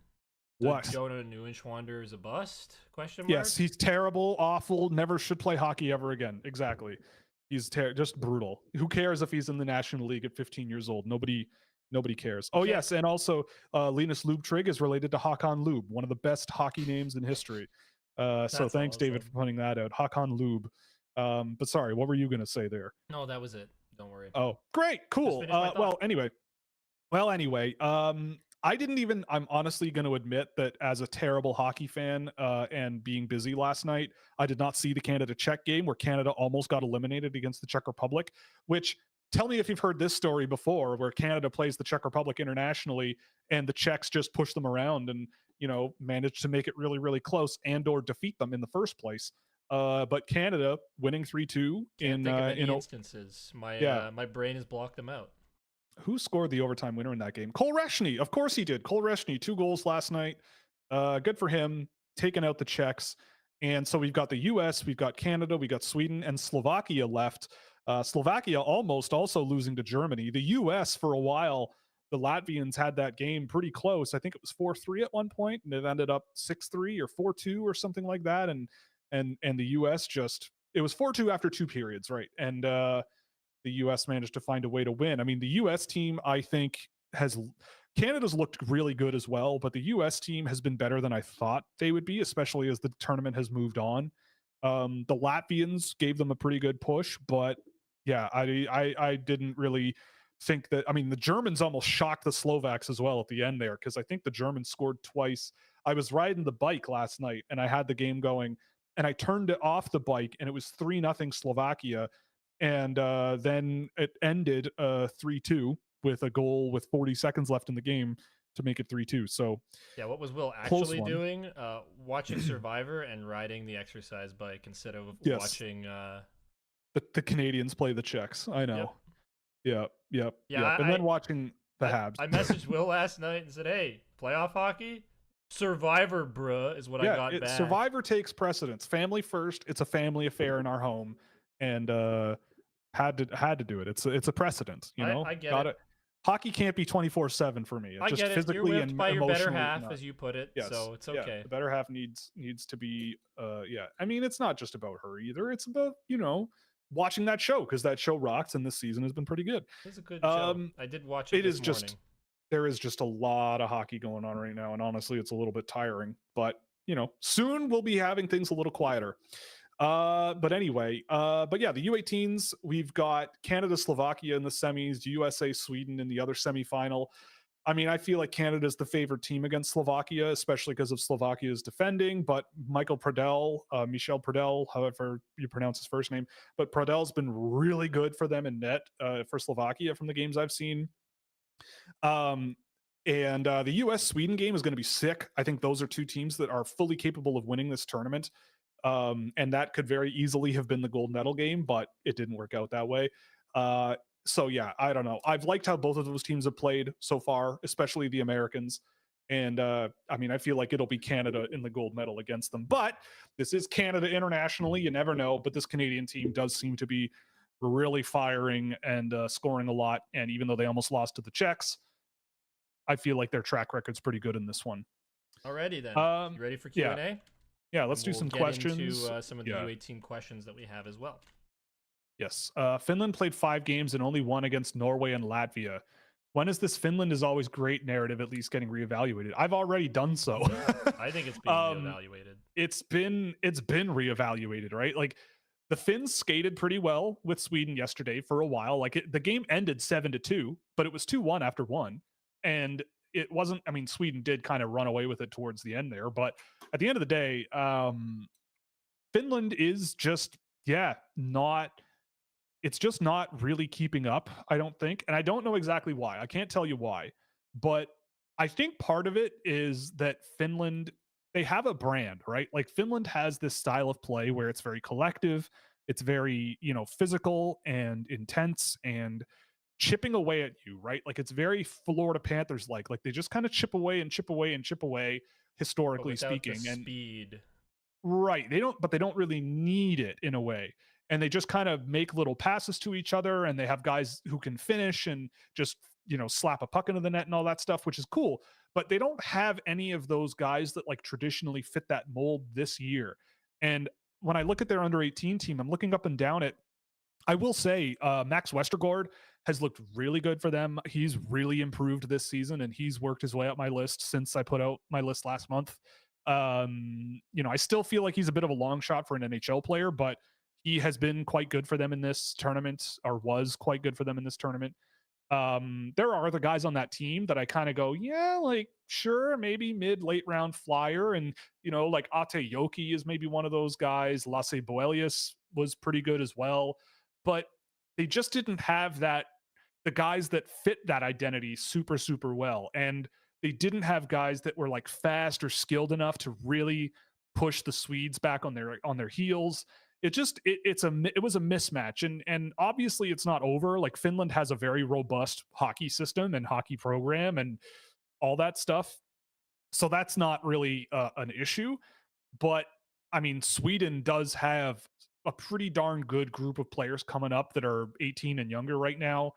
Canada, there's some good ones coming too. The US, there's some good ones coming. And when I've seen Finland sort of under 17, under 16 teams this year play against other countries, like teams like Germany are really getting to them. Teams like Slovakia, I feel like they've lost to the Czechs a few times over the course of this season. And it's just looking like they're kind of heading not towards the middle of the pack, right, as opposed to still being with the upper echelon teams. Right. I mean, and I feel like maybe it's kind of like they're more like the Czech Republic or Slovakia a little bit now, where it's like there might be some good players coming up, but and you can't underestimate them, right? Like that's where they thrive, is when you kind of start taking the foot off the gas pedal, because then they start to sort of coalesce around you, or around themselves. I don't know anyway.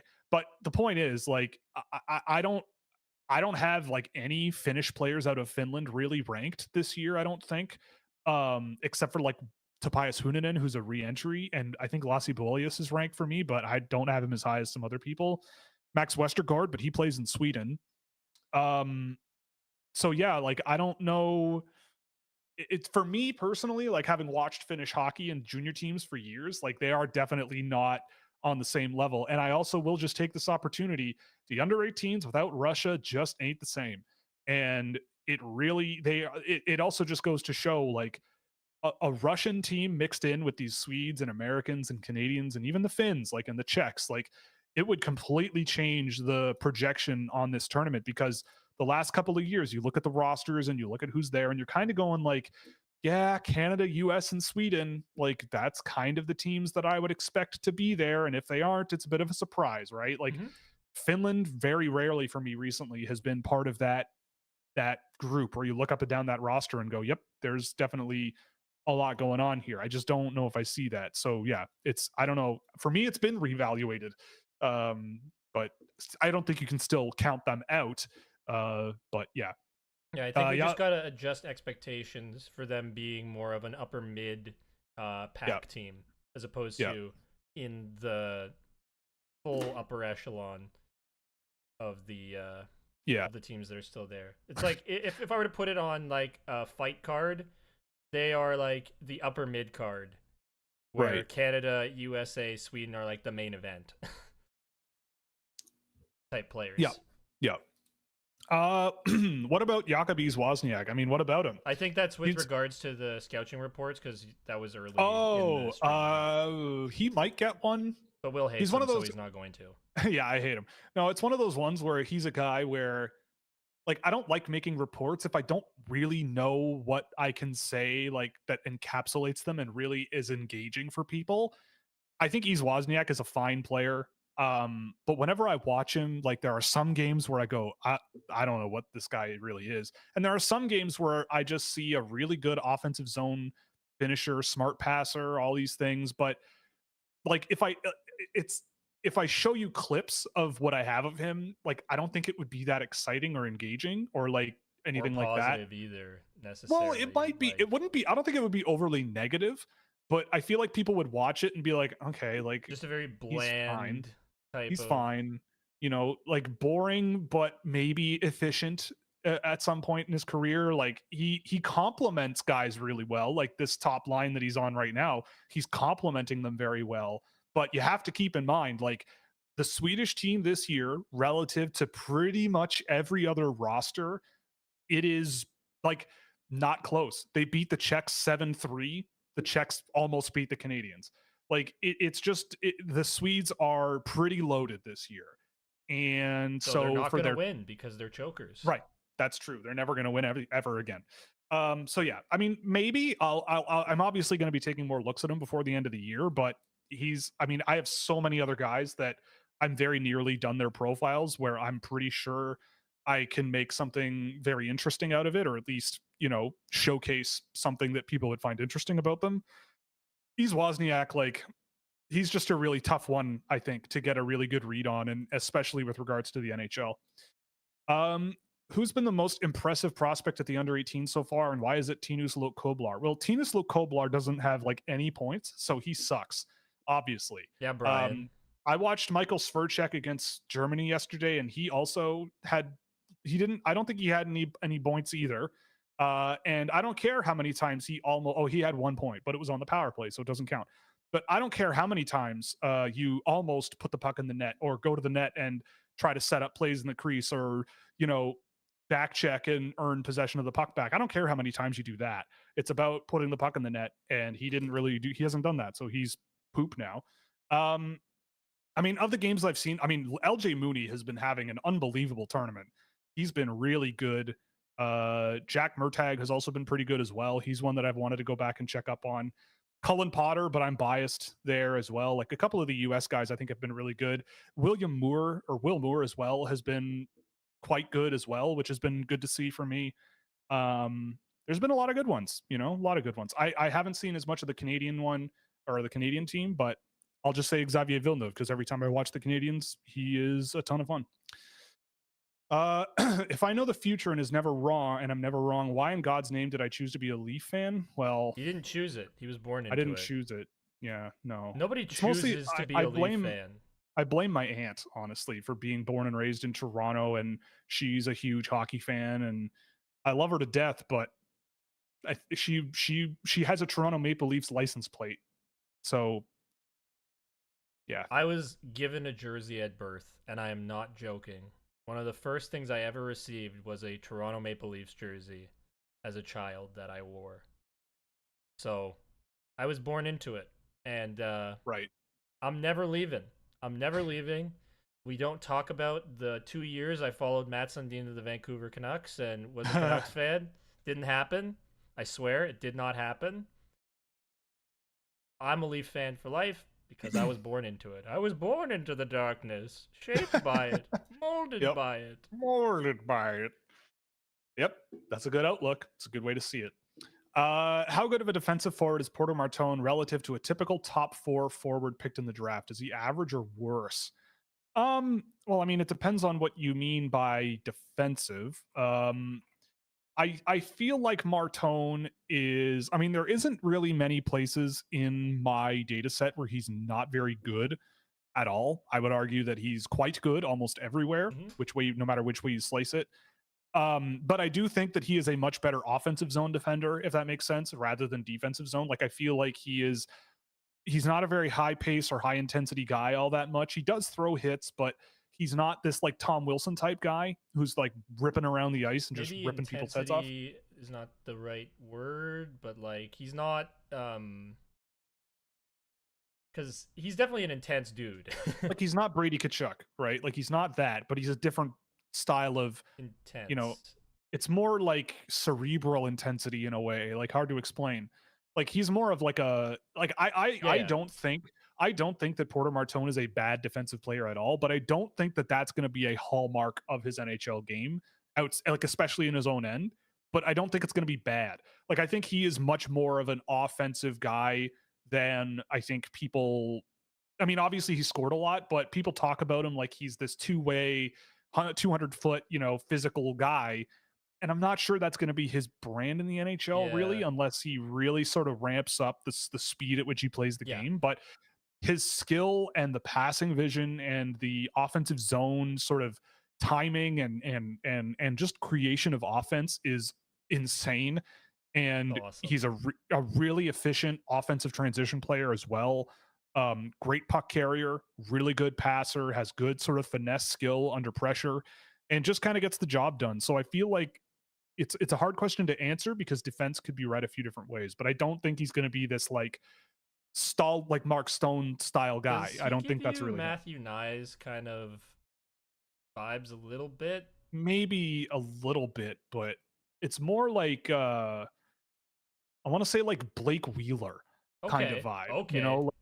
Maybe more offensive skill finesse leaning than without a guy like defense, Knies. Because Wheeler for a while I'm pretty sure was quite decent at that. Sure. I mean, Martone probably will be decent. I'm not saying he's going to be like amazing, but I feel like he'll be like, he won't be a liability, but I don't think he's going to be this like 200-foot, incredible, all situations intense guy. But I think the balance of his game will be more than enough to be worth a top 4 pick, I guess. That's an interesting comparison with Blake Wheeler. It's just the finesse and the skill and the offensive ability, right? Like that's kind of the side of things. And I don't remember Wheeler. I don't remember Wheeler being this like high flying 100-mile-an-hour guy, right? I don't really remember that about him. No, but he wasn't. I could be wrong on that.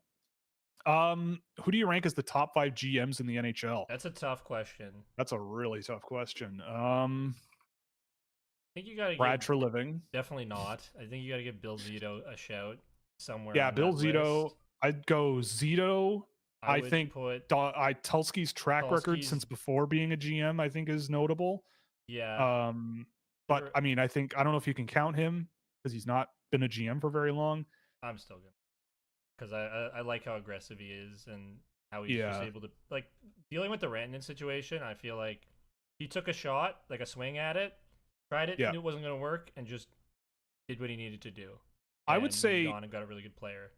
I'd say Tulski, Jim Nill, I think has been quite good with the Stars. Like they've been competitive for a long time.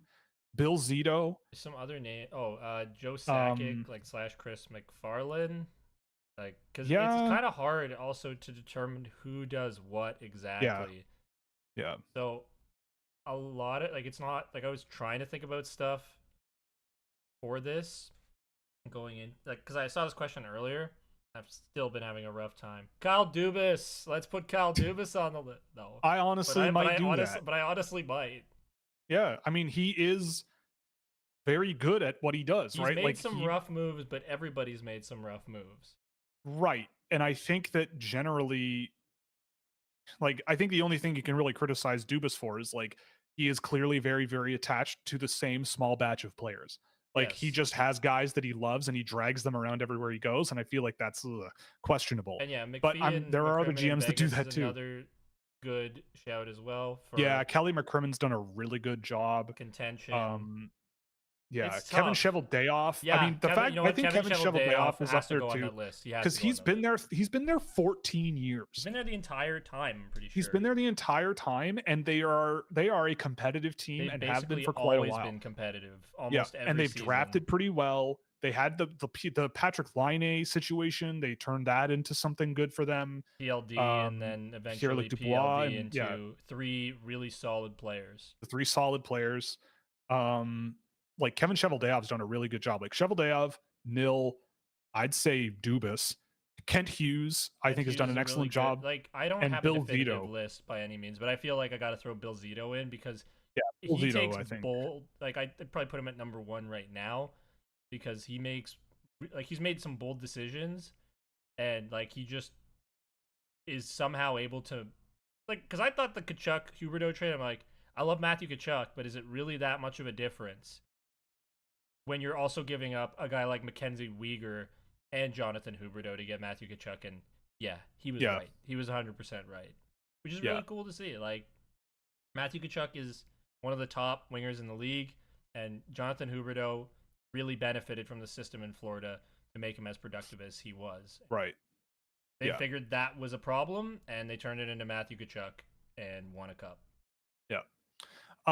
Columbus Blue Jackets question, obviously. That makes sense. They have 2 first-rounders drafting around 13th and 21st. Ideal picks at those spots. Is there a winger for Adam Fantilli in there? I mean... You have Gavin Brindley already, to be fair. Yeah, but he didn't have that many points this year, so he sucks. Oh, sad. Yeah. I mean, if I am the Blue Jackets, if you really want a winger, I mean, I would be partial to Cullen Potter in that range, and that's around the range I would think he goes, and he can play center as well. Lyndon Lakovic could be a really good. I think he'd fit in really well with the Columbus Blue Jackets, especially with the kinds of players they already have there. Like, I look at Lyndon Lakovic on one hand, Kirill Marchenko on the other, and I go, Lyndon Lakovic and Kirill Marchenko, they're not the same player, but Marchenko's growth as a player over the years, I think, is a pathway that kind of could be similar to Lakovic, where the skill level and the size and the finishing ability and the sort of calm demeanor in a way, like Marchenko plays like he's in control a lot of the time, and I love that about him. And I feel like Lakovic kind of has that, and if he can sort of capture that more and get maybe a little bit more physical, then there might be a good sort of learning environment there. So that, and I feel like he might be available with that first round pick.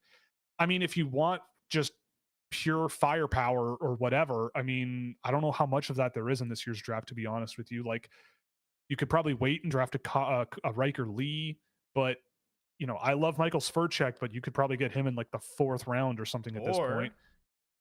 Or how Carter much, Bear. Yeah, but how much cap space does Columbus have? Probably a lot. Well, I don't know. Let me go look, because there might be a certain speedy Danish winger that could be signed. Right. That might actually be a really, really nice fit for them. If you are the Columbus Blue Jackets, $41 million.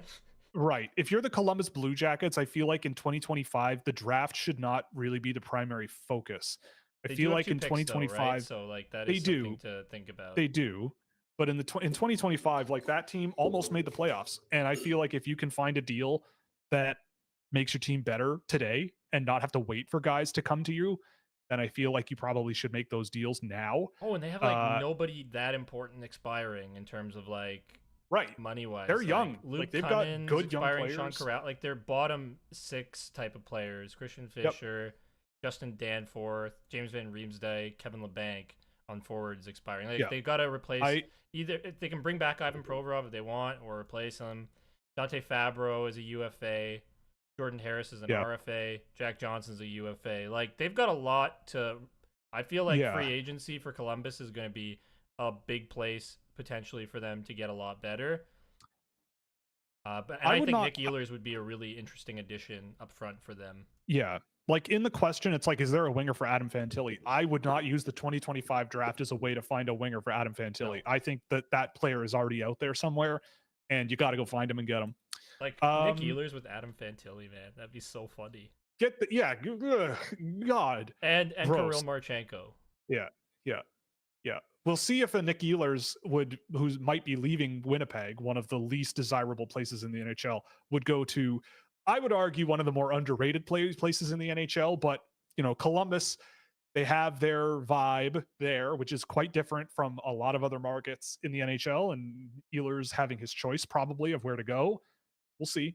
Like, I'm just trying to figure out, like, who's some other defensemen too that Columbus could bring, because like they could shape their team in a way that makes them like really competitive next year, and pushes them into a spot where, like, if they do things correctly, they could be a way better team than the New York Rangers next year. I think.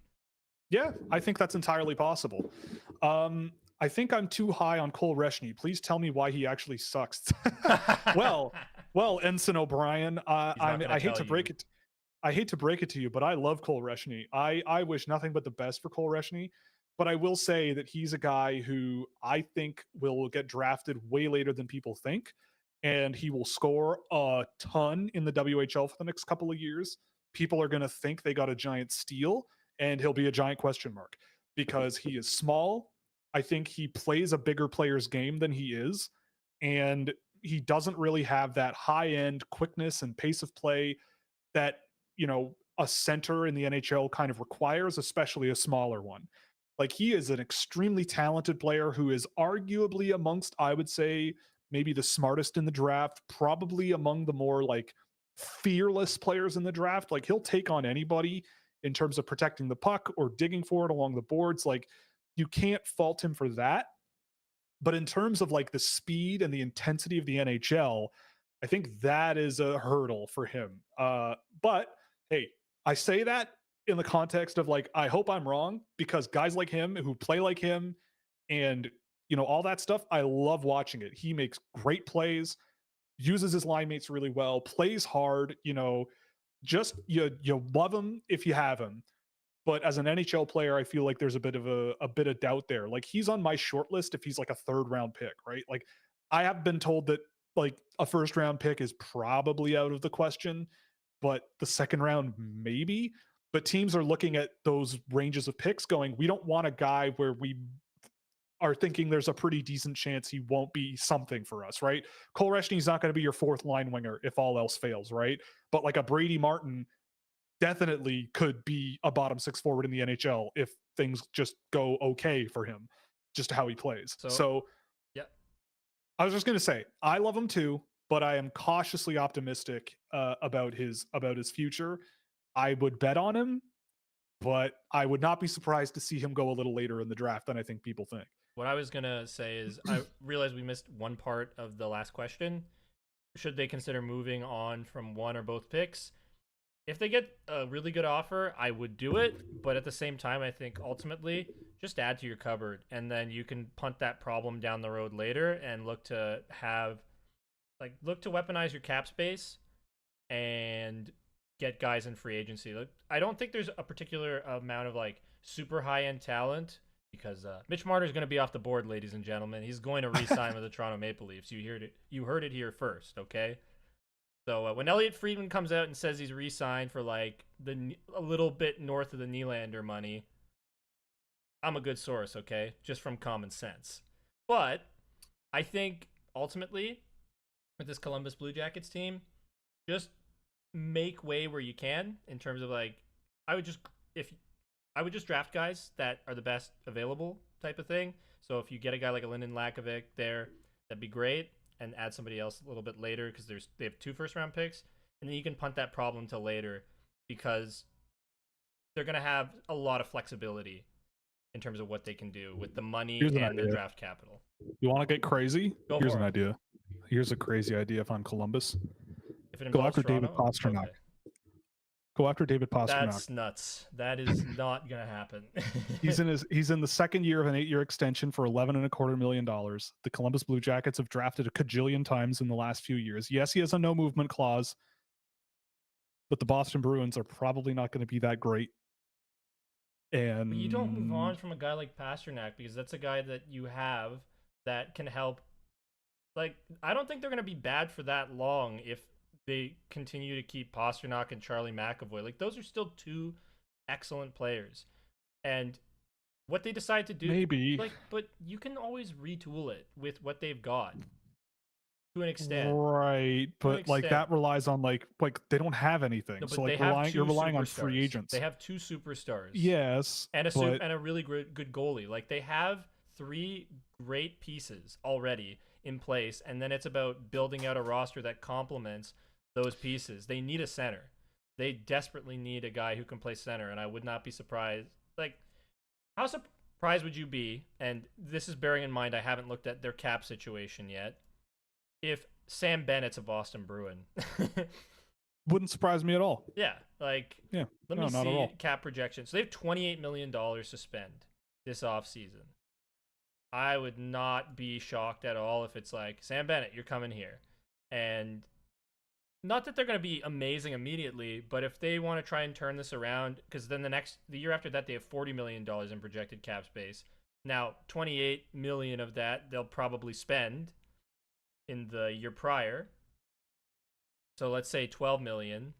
Like, there's still room to grow, or they can sort of hold off from spending all that cap that they have available to them. Right. Like, I could see a 3-year turnaround potentially. Keep your guys. The only reason I brought up Pastrnak is because I'm looking at Puckpedia at all of the players who have a few years left on really expensive contracts. So, like, instead of thinking free agents, who could you maybe go out and pay assets for that you have lying around that you might be, and there's just nobody that I could see moving, right? That I think Columbus would want. Like, the only other one I can see is Elias Pettersson, but the Vancouver Canucks literally just signed him. Like, he's on a brand new deal. They did, just the Vancouver Canucks, and Rick Tocchet just left on his own accord because the organization's a disaster. I mean, hey, if you can go out and get an Elias Pettersson if you're Columbus, and it takes you a first-round pick plus a few other things that you have, I think that's more likely than Pastrnak. You do honestly. it. Well, of course, Pastrnak also has a no move. Like, that's just, and Pettersson doesn't. So, in any case, like, but like other than that, like, you've got guys like Nylander, McKinnon, Dahlin, Huberdeau, Barkov, None Aho. Those guys are going anywhere. Kachuk, Seth Huberdeau, Jones, Adam Fox, Braden Point, Darnell Nurse, Matthew Barzal, Dylan Larkin, Moritz Seider, Mark Scheifele. None of these guys are going anywhere. Nope. Lucas Raymond, Tim Stützle, Owen Power, Pierre-Luc Dubois, Philip Forsberg, like Bo Horvat, but like he's on an 8-year extension and he's 30. He's not going anywhere. No, and he's going to be signed until he's 37 or something. So, like, I don't know what you do there. You don't go after him. Yeah, right. So your options are kind of limited, but you might have to go after. You might have to stun the world, I guess, is what we're saying, or what I'm saying. But I think they're going to be interesting because they're very flexible in terms of what they can do. Right. Grabbing your fidget, yeah, it's all the way. It fell. It's okay. You can go retrieve it. You can go retrieve it. There it is. The little nub in there. No, it's okay. I can deal with it. I've got a Sharpie on the pen on the table, and I've got my pee pee poo poo pen on the table as well. Yeah, so we're good. I got items to fidget with. But anyway, let's keep it moving here. How much do you think NHL organizations place on U18's performance? I'll tell you a story. The Vancouver Canucks drafted Danila Klimovich out of the Belarusian third division after 6 power play goals in 6 under 18 games, and they made him a top 40 pick. So I think it depends on who you ask, but in certain areas, a lot of people think, or in certain areas, probably they think a lot about it. They think probably a lot about the performances of the under 18s, and I'm sure there are plenty of other stories, but the Klimovich one is the one that always sticks out. What did you think of this trade? Montreal's 2020, both first-round picks this year with Owen Beck for Matthew Barzal. I wouldn't do it if I'm the Islanders because it's I wouldn't do it if I'm the Islanders. Yeah, Barzal I think is too young, and I don't think the Islanders are like that bad. Like they need some. So many of these situations I think are fixable. Like within I think it's fixable. 1 to 2 years. Yeah. And I think moving away from Matthew Barzal, who's your young star, whether he's a center or a winger, how they want to play him, like, tough. It's tough to move on from that. Like a piece that good. So while I appreciate the offer, because it's not just 1 first-round pick and a bad prospect, it's actually a legitimate 2 first-round picks and a decent prospect, I still think there's more needle moving that's needed to be done in order to try and pry Matthew Barzal out, because I'm just of the philosophy that you don't trade your top end guys without them demanding to leave, or if unless they're like 32 years old or something, like then maybe if you want to get younger or something, but Barzal's not that. No. He's not that at all, Thoughts on Oleg Komchenko? Well, David, I'll tell you what, when you have a kid playing for the Belarusian Dynamo Minsk junior team, and he has played, he's a 2006 born kid who played 5.5 minutes in their last playoff game. you got to draft that kid first overall. I'm sorry. He's elite. Even though they lost that game to Spartak Moscow 5-2 because this guy didn't play 28 minutes. That's what I'll tell you about him. I've never heard of this person, and I'm going to move on. People have been raving about Brady Martin's physicality recently. Is the offensive ceiling there to be a middle six power forward, or do you project him as more of a bottom six grinder type player? It depends on who is coaching him and who he's playing with. I don't think Brady Martin is going to be a line driver. Do I think he's Tom Wilson? No, I do not think that at all. I did see lots of tweets and stuff about how insanely physical Brady Martin is. I don't think this year's under-18 tournament is a very good barometer of, especially with a team as deep as Canada's. I don't think it's a good barometer of going, well, here's this like overarching, here's this thing that is proved by this tournament, right? Like, I don't think you can do that. And I've been watching Brady Martin all year, and I admit I've gotten a lot higher on him over the course of the season, but I still think he's a pretty limited player in the NHL. Like, I mean, his development could totally change that for sure, but I feel like he has a really long way to go to catch up to some of the guys I have ranked ahead of him with regards to like the pace of his game, the skill level, his ability to get scoring opportunities on his own at 5-on-5 is pretty limited from what I've seen, but he is a projectable player. He is physical. He is pretty smart, I would say, as well. But I wonder what pro hockey is going to be like with Brady Martin out there. Like, could he play as an augment, with another pair of really skilled high flying guys? Sure. Could he play on a second line doing whatever? But like, I think about a guy like who's doing that in the NHL right now, like Marco Kasper in Detroit, right? I think back to what Marco Kasper was like in his draft year, and I don't see Brady Martin in Marco Kasper, but Kasper is that type of player in the NHL where he could play on your first line if you have guys like Dylan Larkin and Lucas Raymond on there with him, right? Like, I could see how that line works, or a second line, but if you want him to be a really good sort of third line center, I could also see that working too, but he's going to be in a little bit more of a limited role. So like, it depends. All these things depend for me. Martin has been pretty good at the under 18s, but also like he plays a style of play where when he's going from the OHL to playing like whatever junior teams they're playing, I forget what group they were in. Canada was like Canada's opponents in the preliminary round were Slovakia, Finland, Latvia, and Norway. So I don't think you can go into a game with Brady Martin, who was playing like 20 minutes a night in the Sioux, against guys who are his age and older, and then going back to an under 18 competition against teams that are objectively incredibly inferior. The goal differential was 29-5 for Canada. Like, it's not competitive for them. And they almost lost to the Czech Republic, right? Like, as soon as they got out of their group, they almost lost. So yeah, I don't know. I like him, but this is what I mean. Like, it comes off like I don't like him, but the way people talk about these players, it's like, I don't, like, you're setting yourself up. Him, not you don't like him. That's and it's setting, but it's also setting people up for expectations of like, what if he's he's a bust, right? Like, it's like, oh, whatever. But like, I think he'll play, but I don't know where he plays in a lineup. I think it comes down to who's coaching him and who he plays with largely.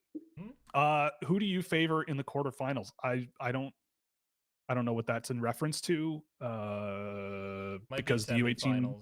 Why don't you just answer that? Canada and the US. I think Canada, US. How much do end of season heaters end up mattering in a player's draft year? Do you buy stock on late risers, or are you more inclined to weigh their entire season? I mean, how they play at the end of the season is what matters, because that's what you're picking, right? Like, that's what you're analyzing the most, is when they're at the end of the year. So I look at that and I go, okay, like, how do you weight it? It's like in terms of the rest of the year. Look, I'll say this: if there are players who I see them in the early parts of the year and at the end of the parts of the year, and I see a marked difference in my impression of the player, I'll make a note of it. But it doesn't actually happen all that often. Like, guys have their brand of play.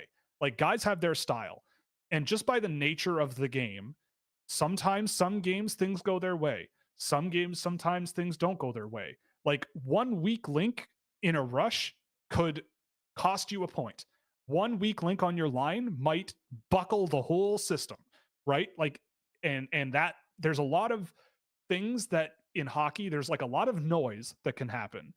So for me, I think about it like collectively, but I also really do try to keep in mind, like, I try to be as unbiased as I can, like leaving a game going, okay, what am I seeing? And by the end of the year, am I seeing something that if I told myself that in September, I would have thought you were crazy, right? Like a good example of that, I'm trying to think for this year. Let me just pull my list up here. Like this year, like Anton Frondel, really good example. His game, if you looked at Anton Frondel when he came back from injury, which is understandable, you might go, why is this guy ranked top 5? He's not looking very good.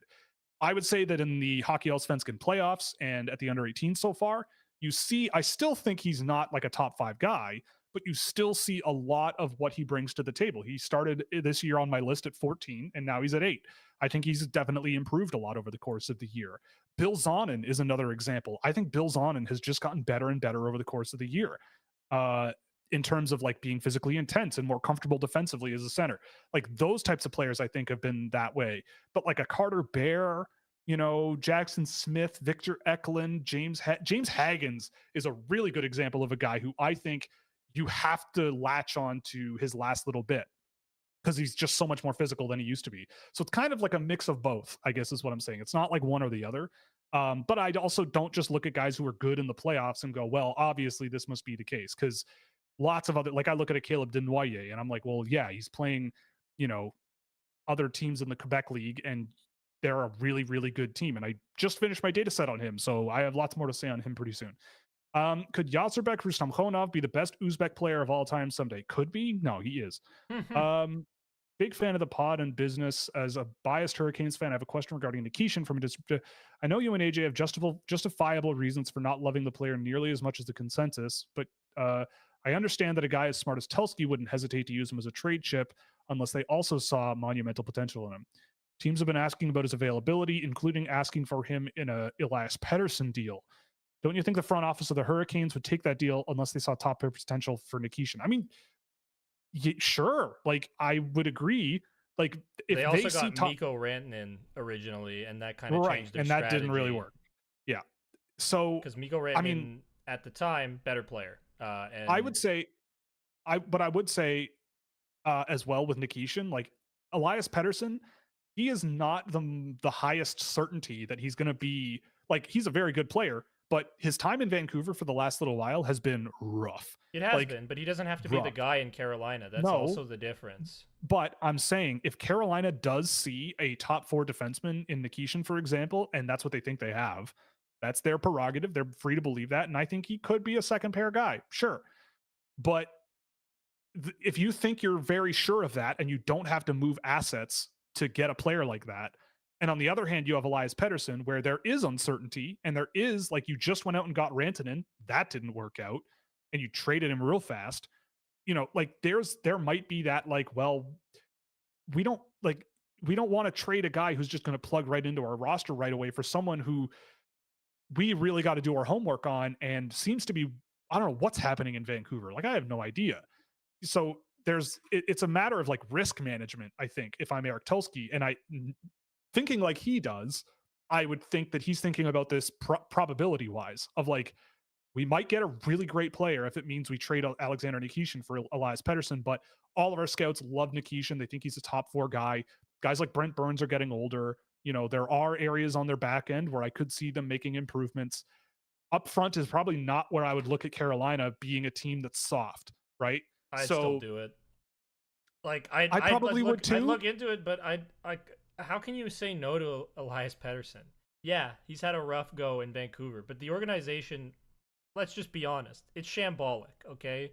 It is a terrible, like, it's, how do you have a president of hockey operations who goes above everybody's head and just spews what's ever on his mind, okay?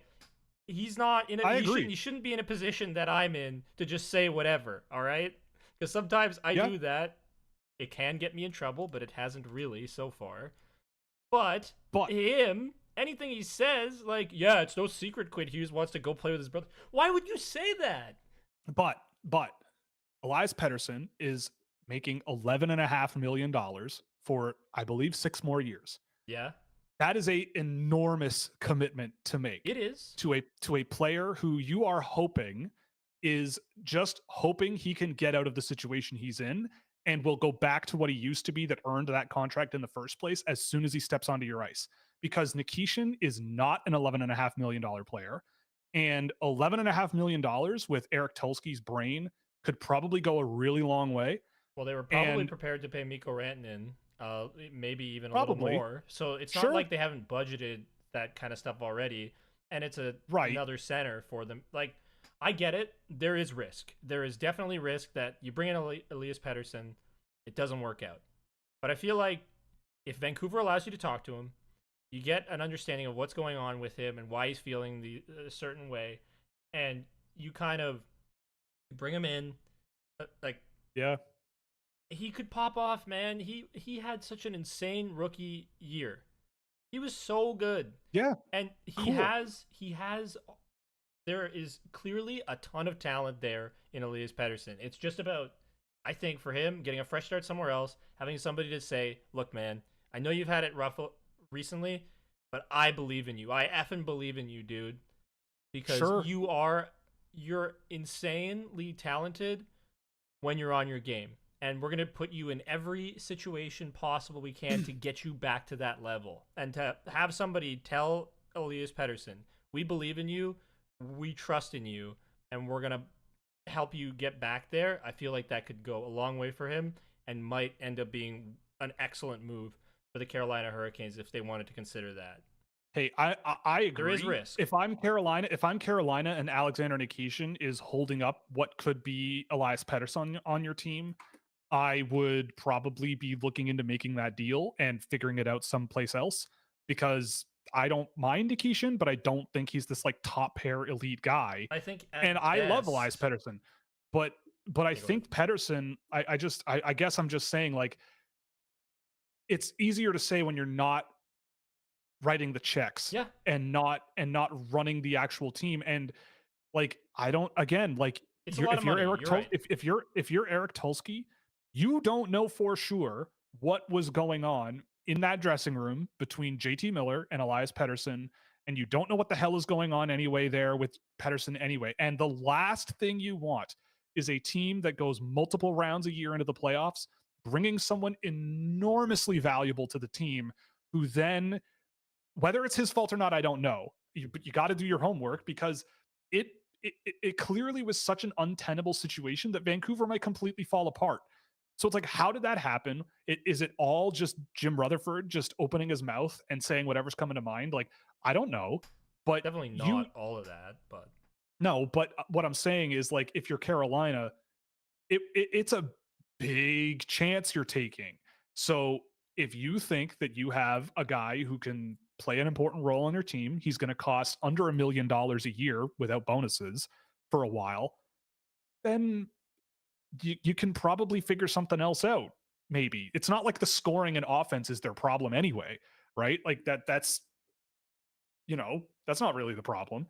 So anyway, I don't know. It depends, but it's just, I can see why they would be questionable of that move. I can see why they're questionable, but like, we're talking about a guy who is potentially a franchise player when he's on his game. Like, he's a franchise player when he's on his game. And so write down 60 million in front of you and go, am I $60 million confident in that? Right? Because that's what you're committing. You're committing probably more than that to that belief, right? Yeah. And that is probably a very difficult decision to make. It is a difficult decision to make, and it's something, if I was in that position, I would need to talk to Elias Pettersson and just understand 100%. where he's coming from. But if I talk to him and I get the sense that he just needs a fresh change, like a change of environment, and that a lot of his problems have been because of the organization in Vancouver, maybe a lot of the media attention he gets as well, like that could also be a factor for him, because he is a quieter guy, I believe, though I'm not going to like outright say things I don't know about Elias Pettersson. I'm just bringing it up as a potential factor. Like, him coming into a smaller market might be beneficial for a guy like Elias Pettersson, who, by the account of Elliot Friedman, is a quieter guy. Yeah. So and that might work in Carolina. Yeah. Who knows? I feel like he doesn't have to be the guy there necessarily, but he could blossom into the guy there, which is what's great. Yep. I have a hard time not betting on it. Even though it's a lot of money that I will I wish I would make at some point in my life, but I'll probably never sniff. I think I'd do it. I think I'd do it if I interview him and I'm satisfied with the answers he gives me as to what's been going on. Sure. I do it. I pull the trigger because that's a franchise player potentially. Yeah. Sure. And Nikishin, solid player. Gonna play in the NHL. He shouldn't be a holdup for an Elias Pettersson trade. No. Really, it's the money that it comes down to. Yeah. And the investment you have to put in that. Who are the players from 2025 and 26 classes who have raised their profile the most at the U18s? I mean, I'll just go off of what I have seen, which is not every game start to finish. But from what I have seen, I would say Boumedienne probably for the Swedes. I mean, I've had Ivar Stenberg in my top 3 tier for next year all year. So hopefully people pay more attention to him. I think LJ Mooney, hopefully, but in the eyes of the NHL, he's still 5'7", so who knows? Yeah, he's gone from undrafted to a 7th round pick. Right. Great. Braden Kutz. I think Braden Kutz has shown really well. I really love Thomas Horenko on Slovakia, and I think he's been great for them.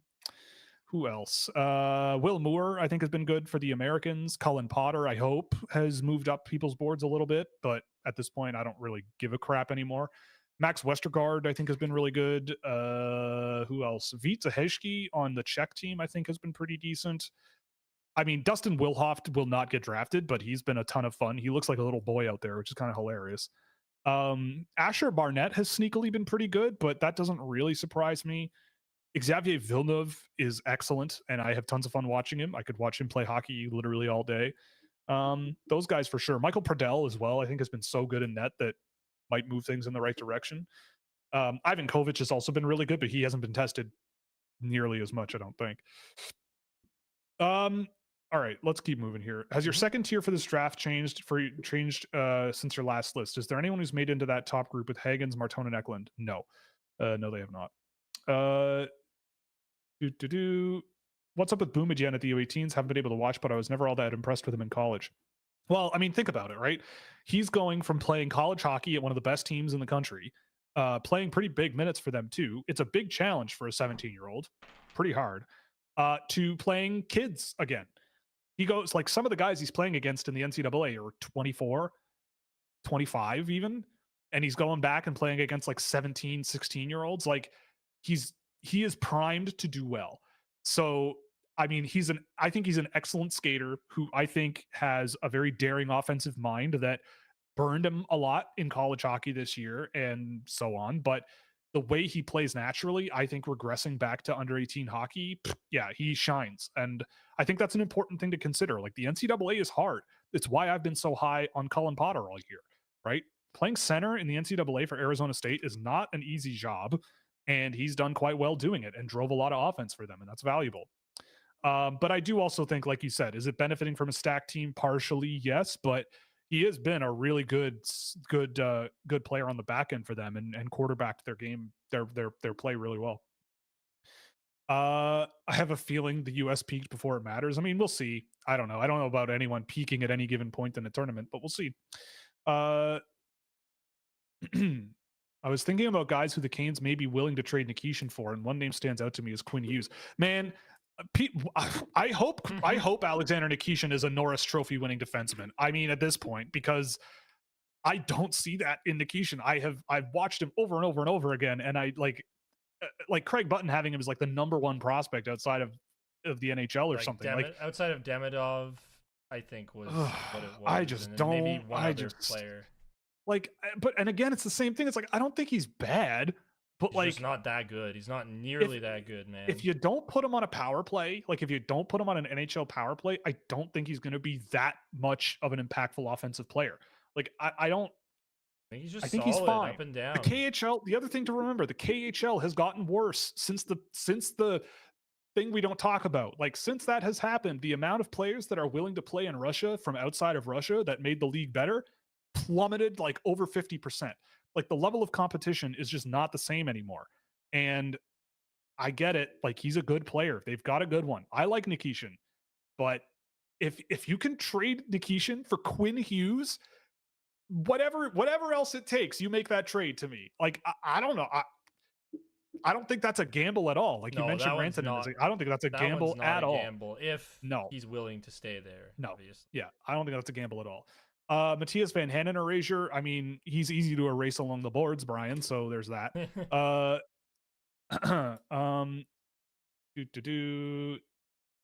Yeah, Linus Lubtrig for tournament MVP. Sure.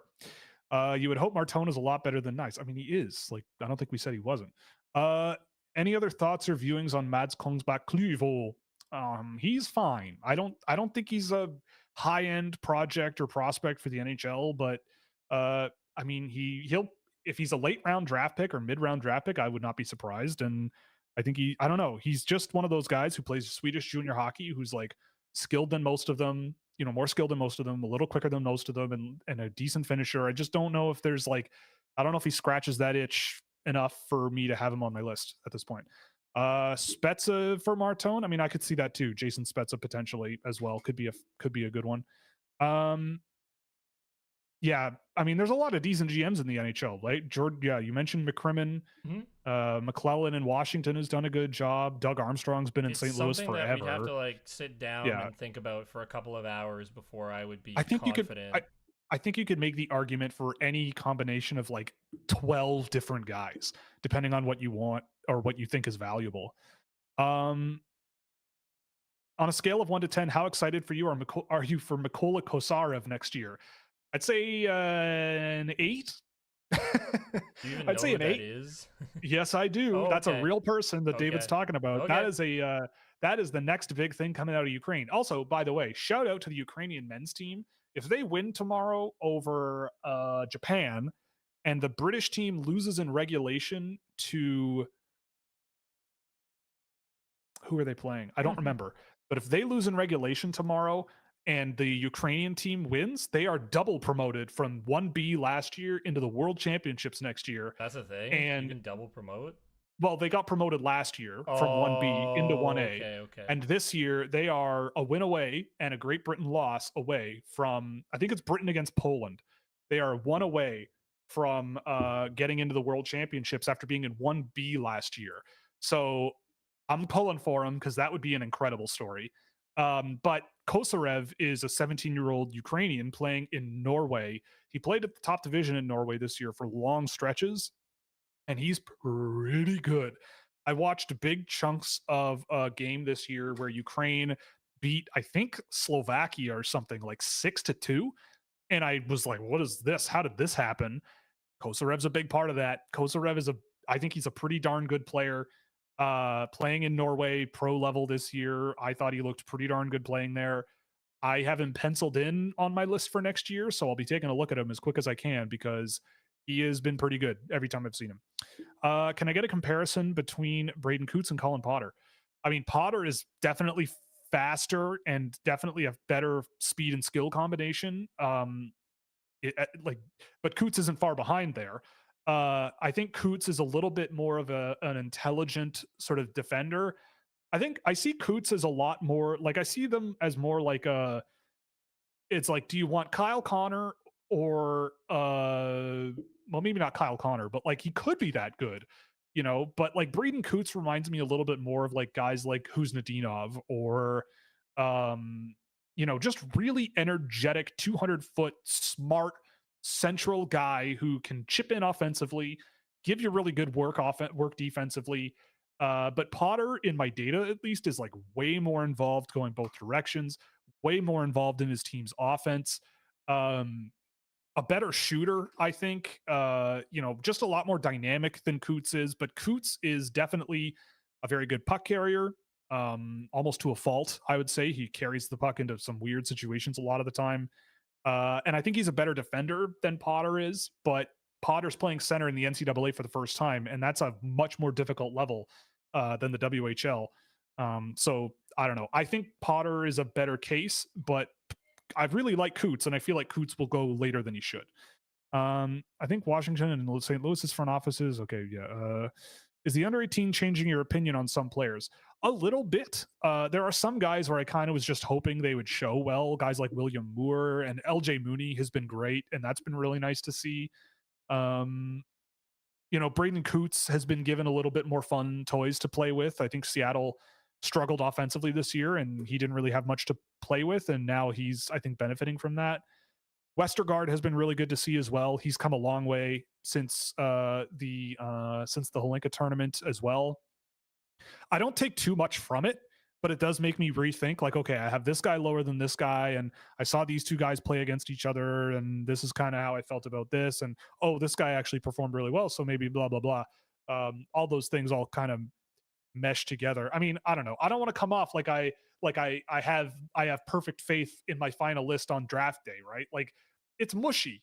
It's all mushy. But yeah, I'd say those guys definitely have showed quite well from what I expected. On Hudson, he was trying to create something every time he was on the ice yesterday. His shots got blocked a lot because he was passing it to someone and he'd instantly get the puck back. That's true. That's very true. But I guess from that conversation earlier, like, my thing about that is, like, shots from the point can be risky, especially against a team with a bit of speed. And, I mean, I love Lane Hudson. Don't get me wrong. He's one of my boys. But yeah, that's just not the best formula all the time at 5-on-5. What would you do if you were the Habs this summer? Draft or trade or whatever? I mean, I would look at what you could get for those picks. I think you need a couple of defensemen, especially like David Savard is leaving. I don't think Xhekaj is a good long-term solution back there. Struvel's fine. But like, I think you need more back there other than Gooley and Hudson. And Matheson is sort of over the hill a little bit. Mm-hmm. So if you can find a defenseman that's available and you can lock in with them for a while, like a younger defenseman who has a lot of juice left. I feel like they have potentially their top 4 for a little while if Reinbacher comes along. Like, not immediately. Yeah, he's good. Like, he's solid. Yeah. He's right-handed, correct?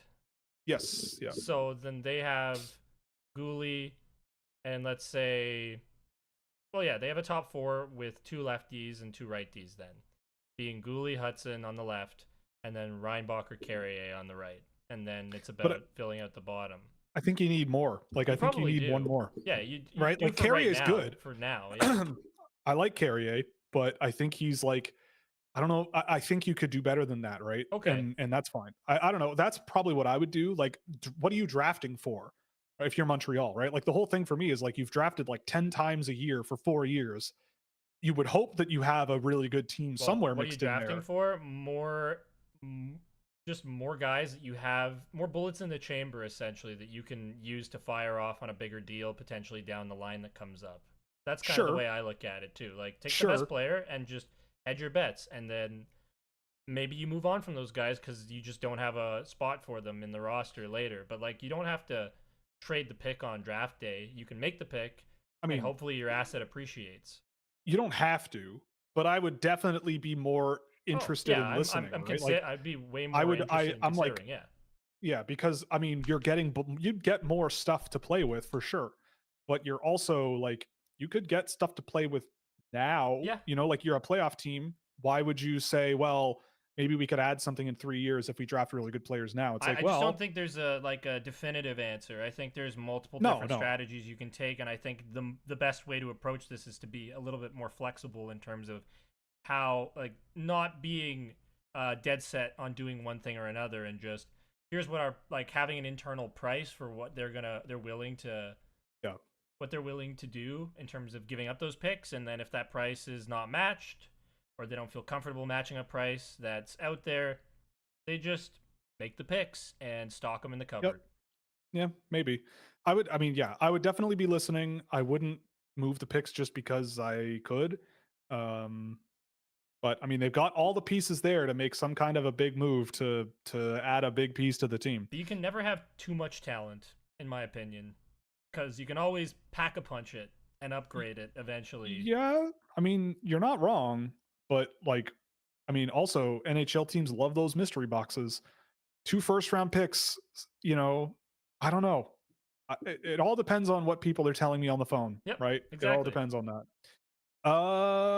Is it surprising that Slovakia got this far? No. I mean, especially because their quarterfinal matchup was against Germany. But which they almost lost. But Slovakia, they have a good forward group. Slovakia's got a good forward group, and their goaltending has been great. Like going into the tournament, I felt like they could pack a punch. And their defensemen are okay. Like Matas Lisi's been pretty good. Adam Kalman's pretty decent. But yeah, I mean, I'm not surprised that they're here. I don't think they're going to like medal for sure. But, you know, like, I mean, if they beat Canada, that would be surprising for sure. How do you project Nick Lardis to the NHL? Could he be a franchise player? I doubt it. I mean, Nick Lardis, of all the guys I did a video room on this year, Nick Lardis was the one where I went, I don't know, the most. Like Lardis is a guy who, if you do all of the work for him and you just get him the puck in the offensive zone, he will smash it into the back of the net or make that last pass that puts the puck in the back of the net. I don't see, I in terms of Lardis, I don't see a super mover, really, like it's top six, or I think it's top six, or he's a good AHL scorer. Like I feel like he'll score when you put him in the AHL next year, but he just seems like a guy who, I could be wrong. I'd be happy to be wrong. I'm not going to say guys can't have a career, especially being me. I'm wearing a shirt that says beef on it. But just from what I've seen, you would need him to be in the right scenario for it to work. Like franchise player, I mean, whatever. A franchise player, there's like 10 of them in the NHL, right? Like I at most. So I doubt that. He's got a lot of points. There's already a potential franchise player on the Chicago Blackhawks. Like I don't think the Chicago Blackhawks for the next year are going to be Connor Bedard and Nick Lardis. Like I don't think that's how it's going to work. Could have been Connor Bedard and Ivan Demidov, but could have been, but we don't talk about that. Hawks fans don't like when we talk about that. But we have, but our audience is mainly Habs fans, so we have to appease them, right? That's true. That's why I've had to start actually liking Montreal a little bit. I've had to force myself just a bit, them a little bit. Yeah. And now I'm somewhat sympathetic to the cause. I think Lardis is not a bottom six guy if things don't work out, but could he score in the AHL? Absolutely. What does that mean in the NHL? I don't know. Score in the NHL, but how much and how effective will he be everywhere else? Yeah. Not really. Is he going to be over the boards when the game is 2-1 and you're winning and there's 30 seconds left in your own end? Probably not. Is he one of those guys? I don't think so. But now, not a chance. But he sure can shoot. He sure can shoot the hockey pucks. Coots versus Casper, and then we're going to get out of here. Oh, one more if I can sneak it in. Fine, I'll do it just for you, Jay. Coots versus Casper. I mean, I see them kind of similarly. I think Casper was much more physical, though, and I think that works to his benefit more than Coots. Casper also was a bit bigger and more filled out than Coots is. I think Coots is more of like a compact speed skill kind of guy with the puck on his stick as well. But in terms of like reading defenses and reading sort of positionally defensively and making good plays and chipping in defensively, I think they both do a pretty good job of doing that. I think Casper is better under pressure, like along the boards and all those sort of tough areas, but Coots is more fun, but I think Casper's the better player, if that makes sense. Mm-hmm. One more, if I can sneak it in. How worried should Columbus Blue Jackets fans be about Lindstrom missing an entire draft plus one season? I mean, I would only just say you pretend it didn't happen. Like, you just go, he got in a time machine, phased out of the universe for a season, and now he's back. Right? Like, you ignore that's how I would do it. You just ignore it. Because, like, what are you going to do? Worry about it? Like, would I have drafted him over Ivan Demidov if I'm Columbus? No. Definitely not. But is he a good player? Sure. I think I don't think he's going back to Medicine Hat next year. I think it's pretty clear he's going to the college route, but we'll see. And I think that's probably the right move. He's got all the physical tools and all the everything to do it. But yeah, I mean, look, what are you going to do? Like, worry? Why? Like, live your life, be happy, like, you got a fun team. Yeah, you have a fun team. Yeah, like the Columbus Blue Jackets have a fun team. Like you have Adam Fantilli, you have the ultimate AJ. You've got Kirill Marchenko. You've got all kinds of fun stuff. Yeah, I think he is going to MSU, right? So I really, really, really, really think that for your mental health, you kind of go, the last year did not happen. It just didn't happen. Didn't happen. I think we have Gavin Brindley and Adam Fantilli, and I'm a happy man. Right. Or Kent Johnson. Oh, and William Whitelaw and Luca Pinelli. Right. Yeah. Well, I know. I still like Will Whitelaw. Me too. I mean, those are good players, but I know it's shaky, there's more to that story. But I still like Will Whitelaw's game. Yeah, but Lindstrom, I mean, for me with Lindstrom, it's like I thought he would make either an extremely good 3C in the NHL one day or a pretty good second line center / winger who can score and play hard and physical and all that stuff. So, I mean, yeah, Lindstrom has the center premium, but in my opinion, when Demidov's on the board, the center premium is stupid. Otherwise, I would agree largely. But anyway, that's going to be it for today. I am tired. Let's get out of here. I ran so long that I'm missing a meeting, but that's okay. It's fine. We'll reschedule. This person likes me, I think, so we'll figure it out. But any case, see, and this is where I also disagree, because the Blue Jackets had an elite left winger and needed another center. Why would you not want multiple elite wingers, right? Like, why? We can't have two William Nylanders. And also, it's been a year. Who's in the NHL? Ivan Demidov. It's been a year. Is Caden Lindstrom coming to the NHL next season? No. You still need a center. Is Ivan Demidov in the NHL next season? Yes. Are you still okay with just one elite left winger and no center in the NHL, or do you want two elite wingers and maybe you can find a center somewhere else? And you've already got Fantilli, and Monahan right now. Yeah, Monahan. Decent. You can figure it out, right? And especially drafting an injured. Well. Like they're not bad. Jay Forster, I'm calling you out, sir. Listen to me. I don't know. I'm tired. It's been a long time. That's true. They were supposed to have Johnny Gaudreau for the next 5 years. That is a very good point as well. But goddamn, Ivan Demidov wearing a Columbus Blue Jackets jersey, threading passes to Kent Johnson all night, or Adam Fantilli or Kirill Marchenko. My God in heaven, holy monkey, that would have been sick. But anyway, I mean, I appreciate the banter. But let's call it a day, because I am tired and there's going to be lots of hockey to watch tonight. Yep. And it's going to be fun. Let me close it out. Go Leafs, go, and plan the parade. Goodbye.